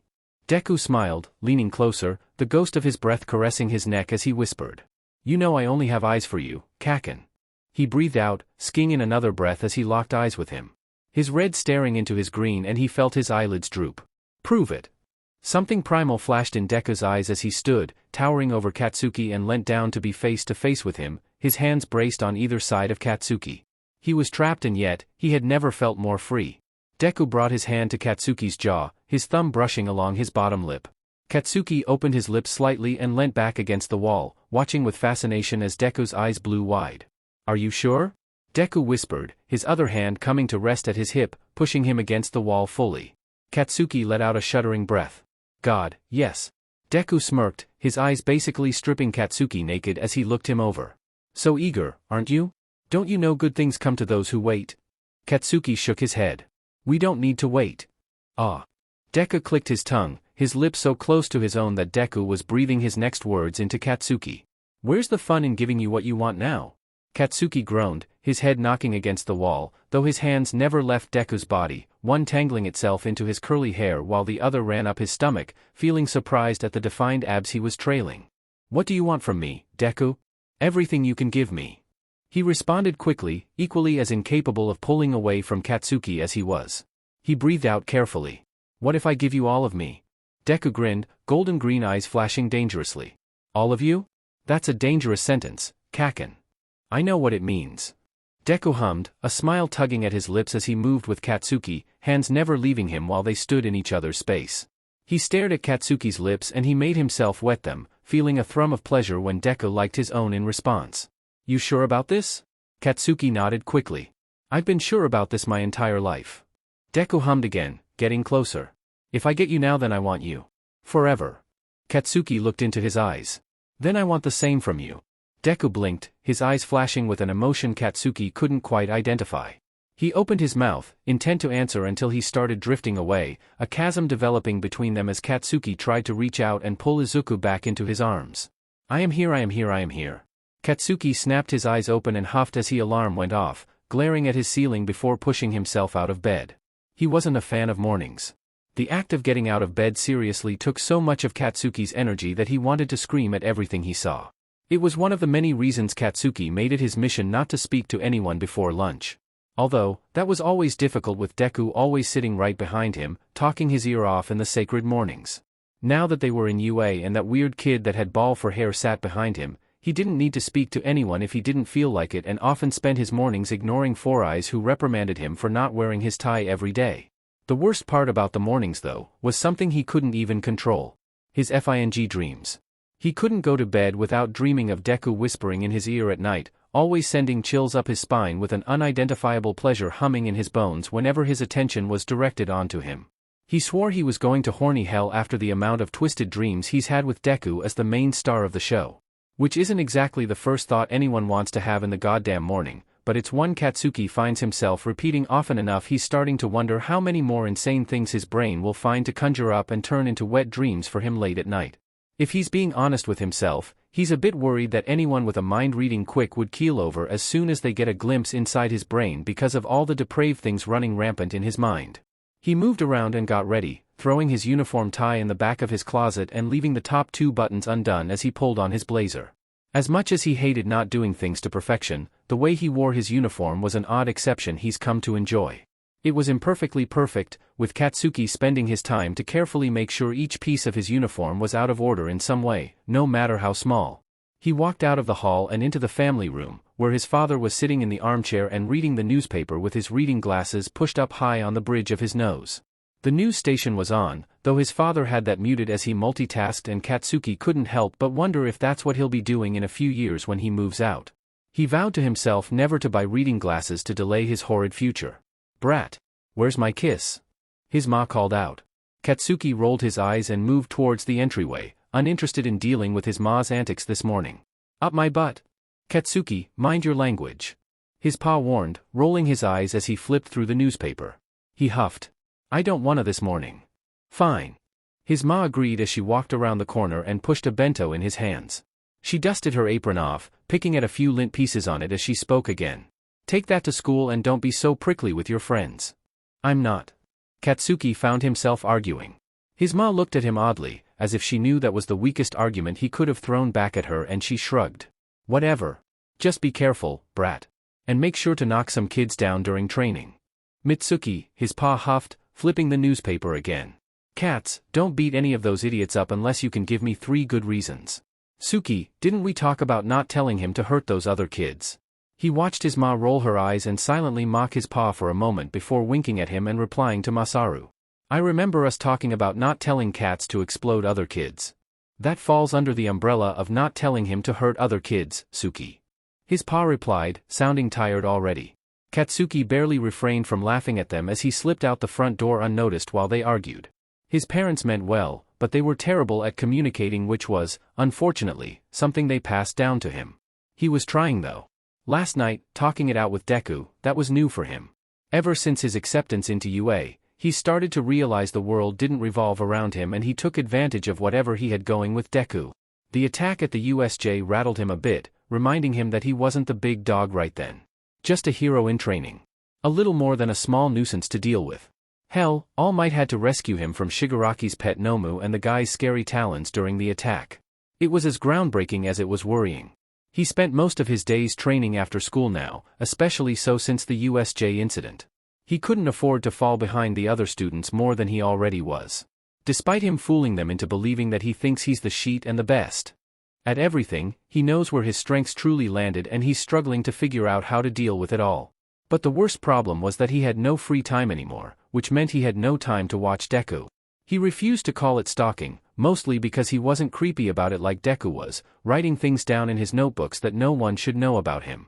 Hell, he remembered the time Deku tried to play off the fact that he had exact measurements for Katsuki's forearms when he was showing him a new design for his gauntlet pieces, which probably would be disturbing to anyone else.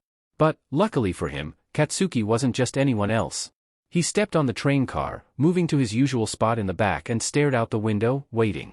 Right on time, Deku came running through the crowd and onto the neighboring car, finding a spot to hold onto somewhere in the middle. Katsuki watched him the entire ride, completely at peace as he did so. It was an odd thing to feel, but when he did this, that's all he could bring himself to feel. There was something soothing about watching over Deku from afar and making sure he was staying out of trouble. Something Katsuki had no intention of explaining to himself in fear of ruining his experience. He lost track of him for a moment and his heart stuttered, eyes flicking around wildly as he tried to place where Deku had gone. He spotted his full head of green, curly hair quickly enough, finally calming his heart back down to an appropriate level and breathed out slowly, annoyed when the train doors opened and Deku walked out. Katsuki followed him from a distance, scowling when some pink-haired girl walked next to Deku the entire way to school, stealing all of his attention as the two talked about things he wasn't privy to understanding. He slipped into his homeroom quickly enough, beyond annoyed at seeing most of his classmates already seated and talking loudly. He sat down and dropped his bag, shoving his face in his arms as he tried to block out the noise and did his best to avoid blowing up on the idiots that surrounded him.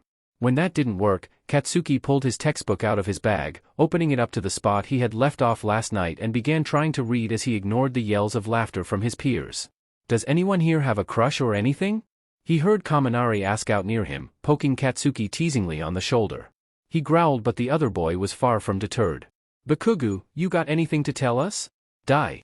He huffed, eyes fixated on the same paragraph in his book that it had been for the entire time. "You're more prickly than usual. Someone poop in your shoes or something?" Shiro asked, laid out in his chair as he let Mina file his nails. Katsuki rolled his eyes. "How about you idiots just leave me the hell alone?" "No can do, brother."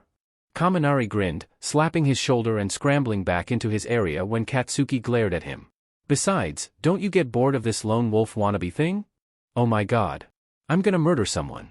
Katsuki muttered to himself, rubbing his palms in his eyes as he tried to stave off the headache he was bound to earn from entertaining Kaminari and his antics for so long.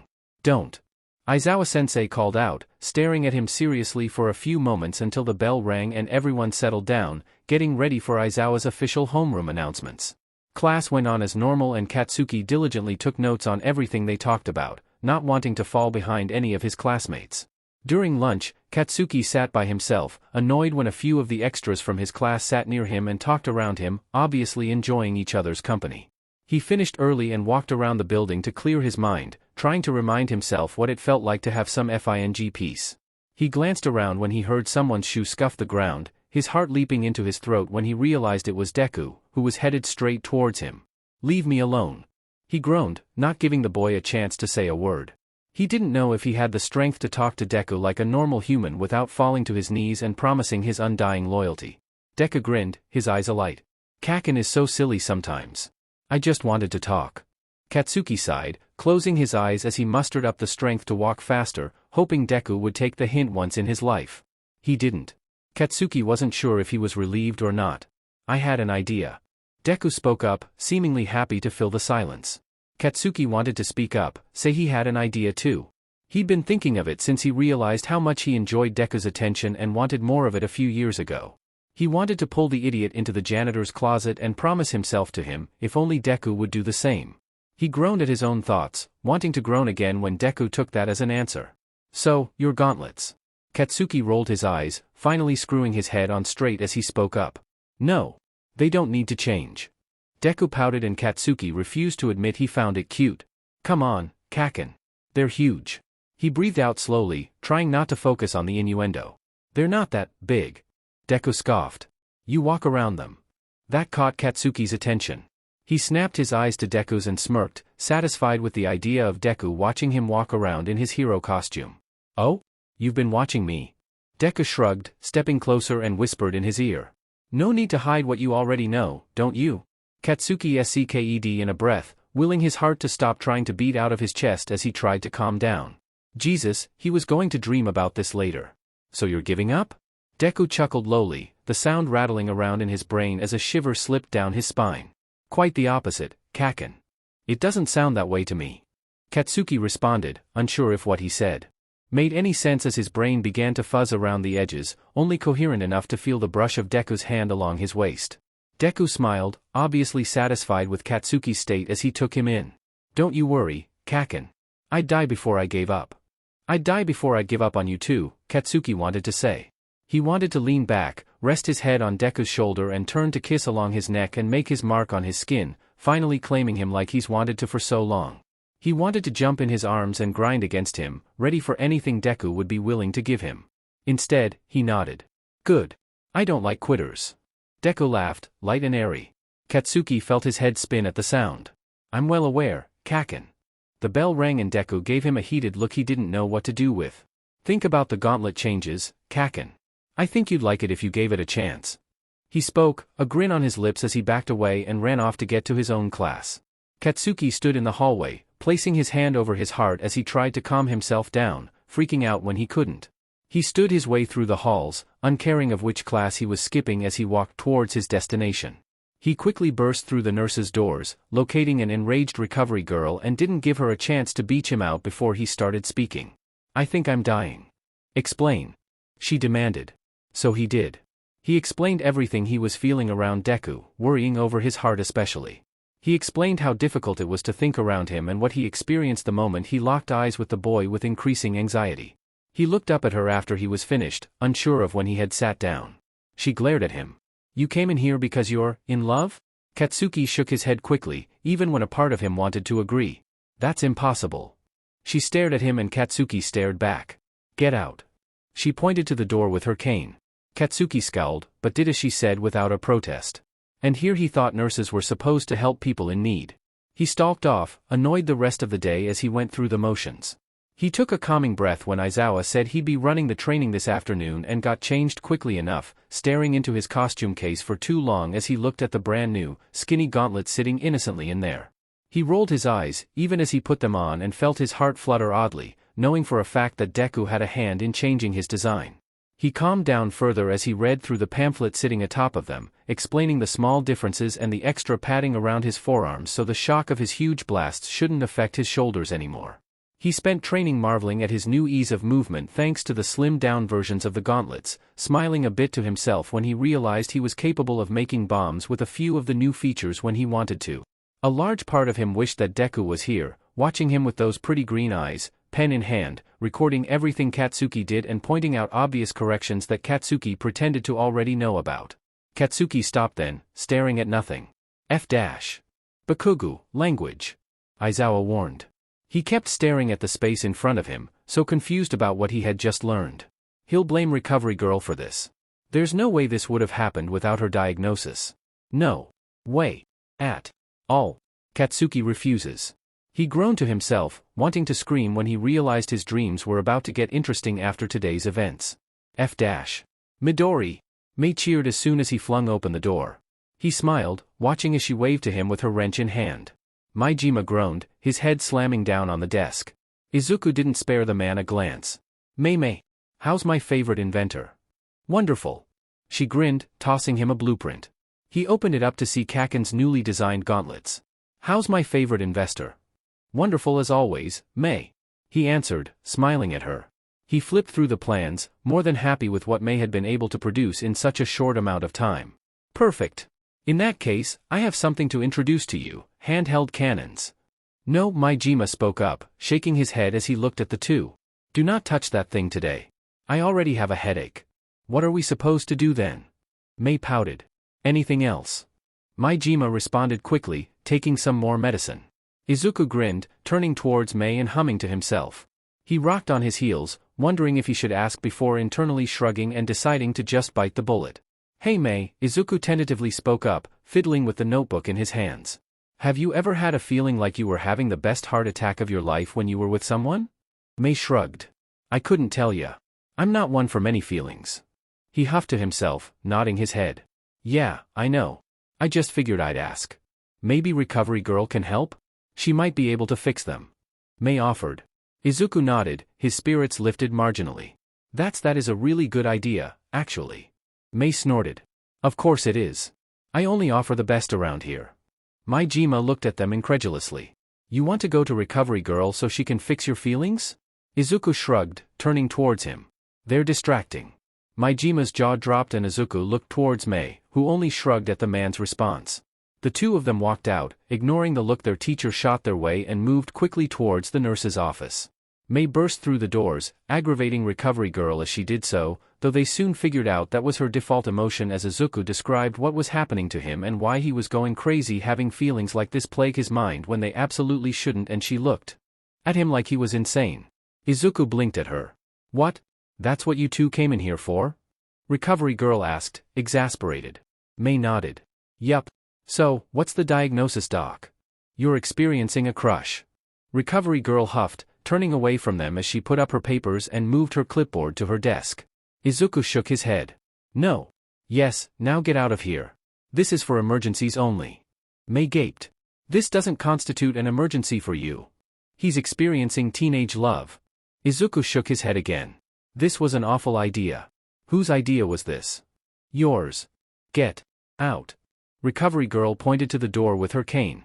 They eyed the thing cautiously before deciding against it and scurrying out of there. Izuku grasped onto the wall, panting and overall feeling like he was going to have a heart attack. Recovery girl said he had a crush.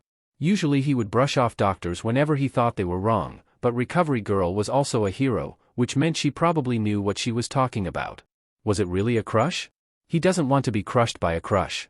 That's how it got the name Crush, didn't it? He had no idea. The area of love was his mother's forte, and even then, his job with understanding love was usually to stalk them, learn everything about them, find something he didn't like and use it against them if he felt like they would try to break his mother's heart. Does he do that with anyone now?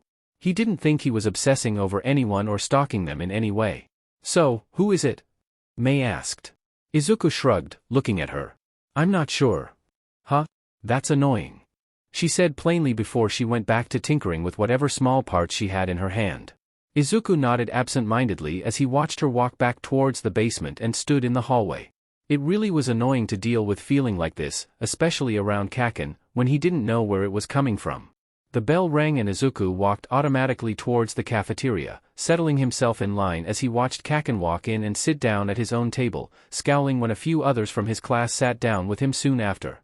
Shinso walked up to him and huffed, nudging Izuku's shoulder to get his attention. You gotta stop ifing him, dude. Who? Izuku feigned confusion. Blondie. Pretty boy. He clarified, grinning when Izuku felt a flare of irritation flash through him as Shinso called Kaken a pretty boy. Shinso cleared his throat. He looks like your type. I don't have a type. Izuku huffed as he walked through the line and sat down at their table, setting his lunch tray down. Shinso shrugged as he sat across from him. Say what you want.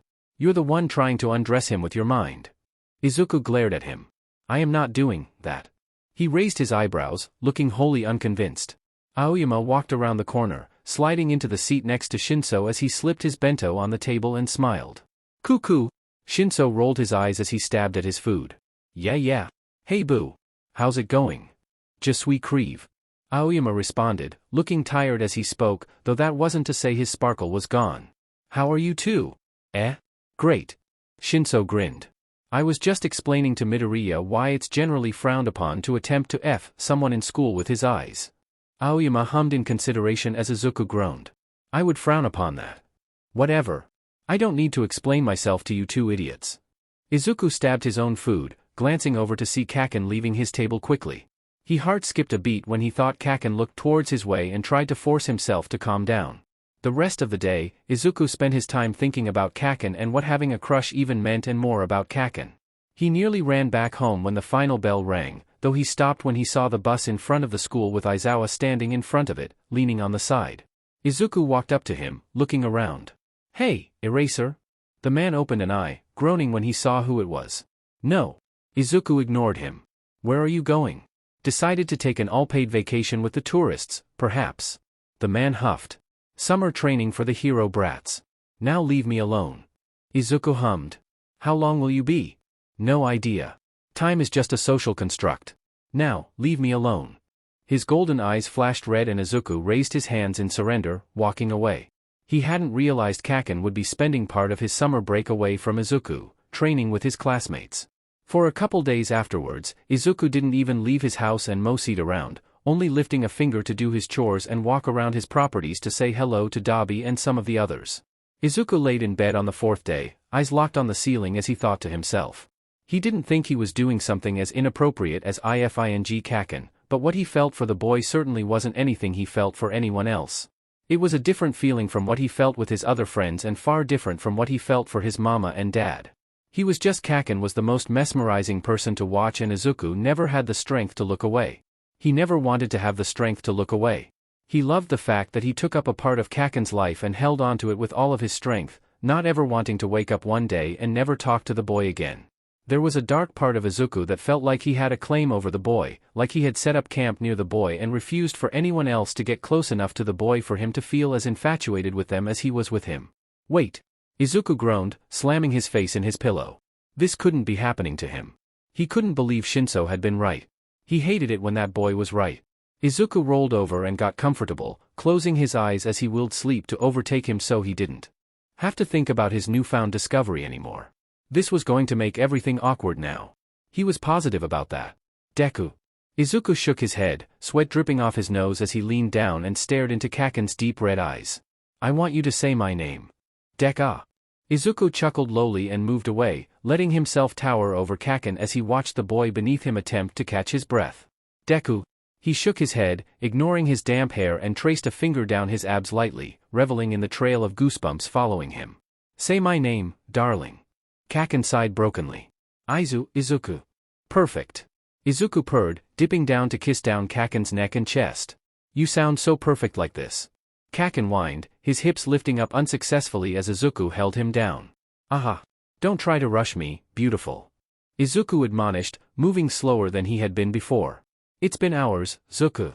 Izuku smiled, kissing his way back up to Kaken's lips and kissed him deeply, enjoying the way his soft lips slotted against his own, moving perfectly with his own. He pulled away, watching as Kaken's eyes dilated as he looked down at him. I'll take as long as I want to with you, Kaken. Izuku promised, kissing along his neck and groaning at the nails being raked down his shoulders. Izuku, you're mine.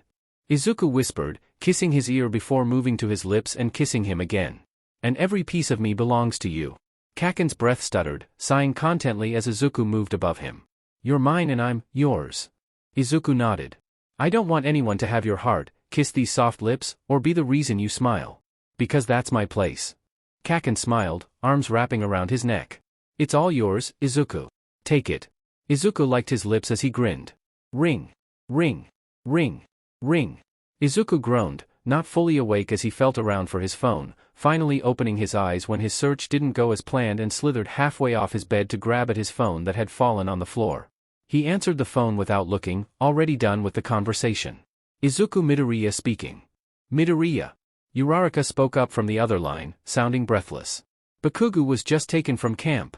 Izuku jumped out of his position, moving around his closet to throw some decent clothes on as quickly as he could. He forced himself to breathe out, trying to calm himself down as his heart raced. Uraraka. When was he taken? Just a few minutes ago. She replied quickly. He heard a crack on her end and wondered if she was walking through woods or something as she spoke. I know one knows what to do and the teachers aren't saying anything and you're the smartest person I know so I dash. Izuku smiled as he grabbed his keys and raced out the door. Thank you for calling me. I'll do my best to find him. You have my word. She breathed out shakily. Thanks, Midoriya. You're too good for this world, I swear. He chuckled, rolling his eyes as he burst out the front doors and ran towards the train station. Right. Well, I'll talk to you later, okay? Yeah. Keep me updated, please. I'll let you know what's happening over here when I can. She promised. Izuku nodded. You got it. He hung up, taking the time to catch his breath on the platform as he quickly pulled up the tracker app he had. He ignored all of the 19 dots in the middle of nowhere and zoomed in on the one, whose signal was bouncing erratically. Izuku watched as the tracker's signal bounced around a bit more before it solidly landed on a random bar in Toyota. Izuku grinned, stepping onto the train that had just arrived and quickly found a seat. This time, he would save Kaken himself.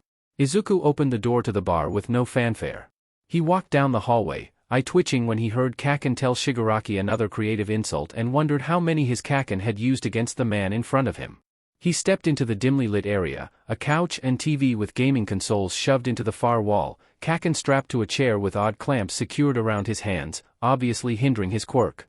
A well-stocked bar was on his right with drinks he's never heard of and a door that presumably led to a kitchen or backroom for the non-existent workers. You dare defy me?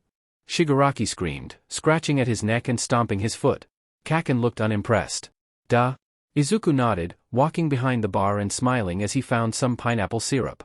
He poured a bit of that into the glass and filled it up with lemonade, stirring it around with a straw before sipping on it, humming to himself constantly and looking back up, staring at the two, now quiet, idiots in front of him. Hello, Shigaraki. Izuku smiled, slurping his lemonade obnoxiously once again. It's been a while. You're not supposed to be here. Izuku shrugged. And you're not supposed to kidnap people. Do you really want to play that game with me? Shigaraki scowled, drawing a bit of blood as he scratched his neck. No. Izuku nodded. Good. Deku. Kaken called, frowning.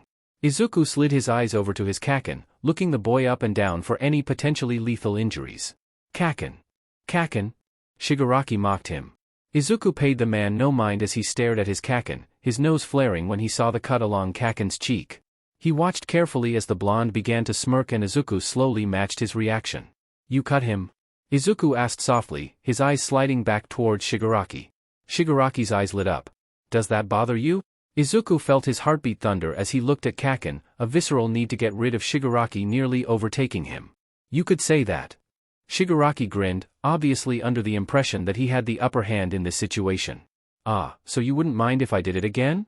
Maybe give him a matching scar. Izuku set his lemonade down, chuckling to himself as he shook his head and stepped out from behind the bar. That might be the stupidest thing I've heard you say, Shigaraki. Shigaraki snorted, though he backed up as he watched him move. What are you gonna do about it, freak? You're no hero. Izuku smirked, a dark look taking over as he stepped forward. Oh, I'm well aware. But, that's the best part about all of this, Shigaraki. Izuku smiled, walking forward confidently. I'm no hero. Shigaraki moved quickly, wrapping a hand around Kaken's throat, for fingers gripping him and his pinky lifted up, teasingly running his nail along his skin. You didn't think I'd just let you walk up to him, right? Izuku grit his teeth as he shrugged, pretending to be nonchalant. I'm not sure, but I knew you wouldn't choose the right choice anyway. You move and he dies. Shigaraki promised, gripping Kaken's throat so tight the boy choked. Izuku's eyes flashed dangerously. How do you know if that'll stop me? Shigaraki laughed, his voice scratchy and rough as he did so. You've been looking at him like he belongs to you this entire time. No matter if he's special to you or not, he obviously means something, doesn't he, Deku? Izuku tapped his heel on the floor silently, doing his best not to kill Shigaraki right in front of Kaken. He let his shoes adjust for a moment, feeling the knife slip out, before he replied. You know, you're not wrong. Shigaraki raised a brow, but Izuku paid him no mind as he locked eyes with Kaken, refusing to look elsewhere as he spoke. Kaken Katsuki Bakugou means the world to me. I'll forever be his as long as he allows me. He shook his head, stepping forward slightly, feeling the knife flip up. I mean, I'll let him do anything to me and I'd thank him, no matter what he'd done. Izuku sked in a breath, looking at Kaken intently as he grabbed his knife from behind him, sliding it up his sleeve and away from Shigaraki's eyesight. Because I love him. He flicked his knife, uninterested in hearing what Shigaraki had to say, and pounced, grabbing Shigaraki and rolling backwards with him. He shoved the small knife further in the villain's shoulder, grinning as Shigaraki yelled out in pain while he grabbed his wrists and prevented the man from touching anything, pinning him to the ground. Izuku panted, forcing himself to breathe in slowly, closing his eyes slightly as he did so. You have no idea how much I hate you for touching him. Izuku breathed out, trying to calm himself down. You hate me enough to hurt me? Shigaraki barked out a cruel laugh. You know, you may not be a hero, but I doubt you'd be able to live with yourself if you acted like a villain.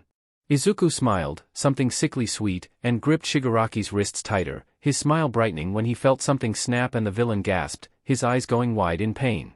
I don't care what I have to become, as long as Kaken is safe. He moved one hand to grip both wrists as he wrapped a hand around Shigaraki's throat and squeezed. Shigaraki snarled, a tear snaking down his wrinkled skin. Do you really think you have what it takes to get rid of me? Izuku chuckled lowly, eyes alight as he looked up, staring at Katsuki. There's not a line in the world that I wouldn't cross for him. Even murder? Shigaraki choked. Izuku giggled. Is that something you need to ask right now? Deku, Katsuki finally spoke up as he stared back at him, a small smile lifting the corners of his lips. Izuku grinned back as they looked at each other. Go! The wall crashed down and Shigaraki bucked up as Izuku rolled off of him and away, landing near his feet. He heard Shigaraki growl and ripped the chains off of Katsuki in a panic, not registering what he did until Katsuki's hand sparked. Izuku rolled away, his hand grasping onto a metal pole. He flipped his head up, his bangs moving wildly as he did so while Kaken exploded, using his quirk to fly around while Shigaraki snarled. You little. Izuku swooped in, sliding on his knees as he smashed the pole against Shigaraki's knees, flipping it around to stab him in the stomach as he turned. He stopped and got to his feet easily, pole gripped in his hand. Kaken landed heavily behind him. Deku. Yeah. Kaken chuckled. Duck. He dropped to the ground and rolled, letting Kaken fly over his head, sparks flying and Quirk trained on Shigaraki. The heat from the explosions was stifling and Izuku forced himself to breathe in deeper, smelling hints of caramel amidst the burning smoke. He smiled, his eyes alight as he walked forward, seeing Kaken drop down and let the smoke clear away from Shigaraki on the ground. Twirling his pole, Izuku pushed it into Shigaraki, twisting it uncomfortably into the villain's back, refusing to stop even when the villain cried out. "Get him out of here!" An unfamiliar voice called out, moving someone around as two pairs of footsteps stumbled around. "Wait!" He heard Kaken call out. "Don't touch him ever again." Izuku warned lightly as he circled the downed villain, trailing the pole down Shigaraki's back. He crouched down, smile intact as he leant down to whisper to the villain. "Or I will be forced to teach you a fate worse than death." He felt Shigaraki shiver underneath his touch and grinned. "Deku? Deku!" Izuku stood up slowly, still keeping the pole pinned down on Shigaraki's back as he looked around for his Kaken. "Yeah? He's in there. Deku is in there." He blinked, wondering who Kaken could be talking to until he saw a person step into the smoke, red eyes acting as a beacon in the dark. He hummed as he tried to figure out who it was, smiling with amusement when they trained on him and he realized who had come to rescue Kaken. Eraserhead. The man groaned and walked quicker. "Kid? What the hell are you doing here?" He shrugged, leaning on the pole and smiling when Shigaraki groaned with the extra weight. "Just paying a friendly visit." Eraserhead looked him up and down, eyes caught on Shigaraki's form for a few moments before he raised his eyebrows. "The villain?" "Shigaraki." Izuku clarified. "He's the only one here. He's the only one who broke out." Eraserhead told him. Izuku hummed. "How disappointing." His eyebrows shot up. "Disappointing?" Izuku shrugged. "A man gets bored." "Aha. Sure. Aren't you supposed to be with your class?" Izuku asked, a bit curious as to how Eraserhead got there so quickly. The man shook his head, crouching down to put cord-canceling cuffs around Shigaraki. "I don't know how you would know that, but no. I left before the attack happened." "You left them?" Izuku frowned. Eraserhead shot him a look. "Yes. They were safe when I left." Izuku looked at him, eventually giving up the look and sighing to himself as he looked down. "Well, at least you saved him now. I guess that's what counts in the end." Eraserhead snorted as he stood to his full height. "That sounds like it's high praise coming from you." Izuku stared at Shigaraki, remembering how far he was willing to go to protect Kaken and make sure the boy would never deal with another threat in his life. He remembered feeling comfortable becoming a villain and destroying everyone who stood in Kaken's way if he so needed to. He let himself shrug as he felt Eraserhead look at him curiously. "I think it is." Eraserhead hummed, eyes light with amusement as he looked at him. "Get in the DMN ambulance, kid. They'll need to look you over." Izuku huffed. "I feel fine." "I'm sure you do." Eraserhead grunted as he pulled Shigaraki up to his feet. "But you need to be looked over, kiddo. You don't want me to call your mother, do you?" Izuku narrowed his eyes at the man, but turned around and walked towards the huge opening they had knocked in the wall. "Fine. Good choice, kiddo." Eraserhead called out and Izuku huffed, annoyed when medical personnel immediately fussed over him as soon as they saw him walk out of the thick smoke. He did his best to ignore them, only stopping when he saw Naomasa step out of a police car. He was on the phone, searching around for something until he locked eyes with Izuku. He watched as the man hung up and raced towards him. "Izuku? Izuku?" Naomasa sighed, a bright smile on his face as he ran his hands along his arms and face, checking him over as he spoke. "Oh, I'm so happy you're all right. Oh my god. You gave your mother and I heart attacks, kiddo." Izuku looked down, kicking at the rocks beneath him as he mumbled. "I didn't mean to." "I know you didn't, buddy." Naomasa sighed, pulling him into a tight hug. They embraced each other, with Izuku groaning under the weight of the man who was either trying to crush him or merge into him, both of which he was not fond of. "Now. Stop squirming, kid." Naomasa replied, grabbing onto his tighter and sighing. Just give me a few more seconds and then we'll go see your boyfriend." Izuku choked. "Be boyfriend?" Naomasa pulled back, looking at him oddly. "Yeah. Bakugou? The kid that got kidnapped and the one you came to save from the escapee?" "Yes. Yes, I know who you're talking about." "Good. I'm just struggling to understand why you called him my boyfriend?" Izuku tried to understand. Naomasa looked at him with soft eyes. "Kiddo, you didn't exactly hide it." Izuku groaned, burying his face into his hands and wishing he was capable of slamming his head into the ground and hiding away for a few months. "No, Dad, we're not dating." "You're not?" Eraserhead called out as he handed Shigaraki off to the Tartarus security guards and walked towards the two of them. Izuku glared at him. Shut up. The corner of Eraserhead's smirk lifted and Izuku wanted to hit the man. I didn't realize this was a touchy subject for you. It's not. Eraserhead hummed, not looking convinced as he looked at Naomasa. My job here is done. I'll see you later. He nodded his way. See you around, Eraser. Izuku stood there for the next hour as Naomasa finished a few things up, talking to the security detail and cleanup crew for far too long until he finally made his way back towards the car and got inside, prompting Izuku to do the same. They drove, turning to go home, and Izuku sat up, ready to protest. Naomasa beat him to it. Calm down, kid. They're keeping Bakugou overnight, so we'll go see him tomorrow. Izuku sat back in his seat, annoyed about waiting to see Kaken for so long but resolving to calm down and let Naomasa at least take him home without protesting. As soon as he opened their front door, Eri came running and he lifted her up, shocked when she buried her face in his neck and sniffed, speaking softly. I thought you ran away.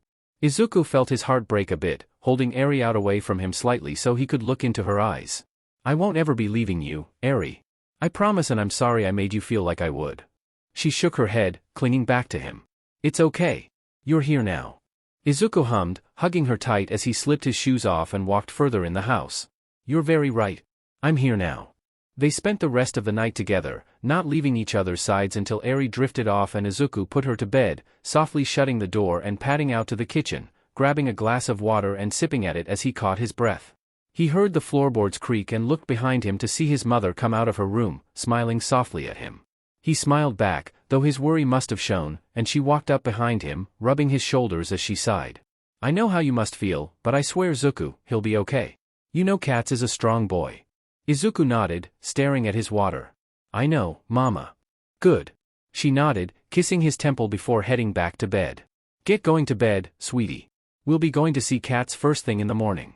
He headed to bed, tossing and turning the entire night, finally flinging the covers off of himself and working on homework for as long as he could. Force his brain to focus on the questions in front of him. Thankfully, the sun rose and the morning began. Izuku sat on the couch, ready to go as he waited for his family to get up and ready. Naomasa patted his shoulder, beckoning him, and the two went on their own. Izuku sat in the passenger seat, his leg bouncing up and down as he stared out the window and thought about what he was going to even do or say when he finally saw him again. He couldn't believe he had told him he loved him. He hadn't been lying, far from it, but it was something he hadn't meant to say out loud. Now that he had, Izuku was scared of what could have changed between them. He had said a lot in front of Shigaraki, basically professing his undying love for Kaken as they fought, and though a part of him is glad the boy finally knows how he truly feels, he couldn't help but feel like a nervous wreck. He absent-mindedly got out of the car as it stopped and walked through the hospital, barely stopping to get Kaken's room number as he went to his room. Izuku stopped in front of his door, staring at the daunting thing for a few seconds. Naomasa coughed into his fist. I'm going to go get a coffee. I'll be waiting in the cafe for you. Izuku nodded, still trying to remind himself to breathe as he stood stock still. He breathed in, shaking out his shoulders as he brought his hand to the door and ripped it open, not letting himself overthink this and run away from him. Deku? Izuku locked eyes with the boy. Kaken. You're fine. Kaken said, his eyes raking over his body like he didn't believe it. Izuku nodded, looking him over. You're in the hospital still. They kept me overnight for observation. Ah, yeah. There was a silent moment, something tender happening between them, and Izuku stepped in the room quietly, letting the door slowly slide closed behind him. He stood in front of Kaken and it felt like he was baring his soul to the other, letting his entire self be examined by him. He wondered if Kaken felt the same. You said, Kaken cleared his throat, rolling his shoulders as he spoke. You said some interesting things to Shigaraki. Izuku grit his teeth, trying hard not to let his heart jump out of his chest as he stared at Kaken and tried to figure out what was happening. I did. Kaken nodded, not looking satisfied with his answer. Did you mean any of them? Izuku stepped forward, desperate to prove himself despite the pushback he might receive later on. I meant every word, Katsuki. He watched as the boy sked in a deep breath, slowly nodding, more to himself than anything else. Every word. I wasn't lying when I said I'd do anything for you. Izuku promised, stepping closer as he ignored his need to drop to his knees and give himself over to Kaken, unsure of how the boy would respond to such reverence. Kaken smiled. You would do anything for me, wouldn't you, Izuku? He felt his heart stutter at the sound of his name coming from Kaken's lips, moving forward out of desperation to be closer to him. Izuku nodded, unable to do anything other than promise his entire life to the boy right then. You know I would. He whispered, stepping up to Kaken's bedside. He watched as the boy stared into his eyes, looking for something. Kaken seemed to hum to himself, obviously coming to a decision as a mischievous spark flickered through his eyes and he sat up from his pillows slightly. You're going to go on a date with me. Later. Kaken demanded, looking at him intently, as if he was daring Izuku to say no. Warmth blossomed in his chest as he smiled, staring into Kaken's eyes. I'd like that a lot. Kaken nodded, looking a bit awkward. Good. Good. Izuku nodded back, still smiling. Kaken rolled his eyes. Are you trying to mock me right now? Izuku gasped. Why I would never. MMHM. You don't sound convinced. Nothing you say has convinced me. What if I showed you? Izuku asked, eyes flicking down to Kaken's lips. Kaken shrugged, looking a bit smug. Whatever you want, but I don't think you'll be able to. Izuku bent down, his hand snaking around to cradle the back of Kaken's head and paused close enough that they were sharing each other's breath before he raised a brow at the boy beneath him. Yes? Kaken asked, smiling a bit as his eyes went heavy-lidded and he teased Izuku. He smiled. May I show you? He felt Kaken's breath catch and Izuku felt his smile turn into something much darker. Kaken nodded soon after. The kiss was soft, just a smooth lingering press of lips. Izuku let a small, teasing slip of tongue press against the seam of Kaken's mouth before he pulled back a bit. He looked down, feeling more than winded and so perfectly undone by such a small act, something so simple, something so small. He wants so much more. He didn't have any more time to think though, as Kaken pushed himself up from the bed to catch Izuku's bottom lip between his teeth, slowly pulling him back down and kissing him again as Izuku followed him. Kaken pushed closer, deepening the kiss and Izuku put his other hand on the side of Kaken, not really knowing what to do. Kaken smiled against his lips. I'm still having a hard time being convinced. Izuku smiled as Kaken grabbed Izuku's wrist and moved his hand to the boy's waist. He gripped it, his other hand slowly grabbing onto Kaken's hair and letting his nails drag along his scalp, watching with fascination as Kaken's eyes dilated. Is this better? Izuku asked softly, kissing his way along his jaw, enjoying the way Kaken felt under him. Kaken smirked and he felt him shrug as he moved his way back towards his lips. Who knows if I'll ever be convinced at this point?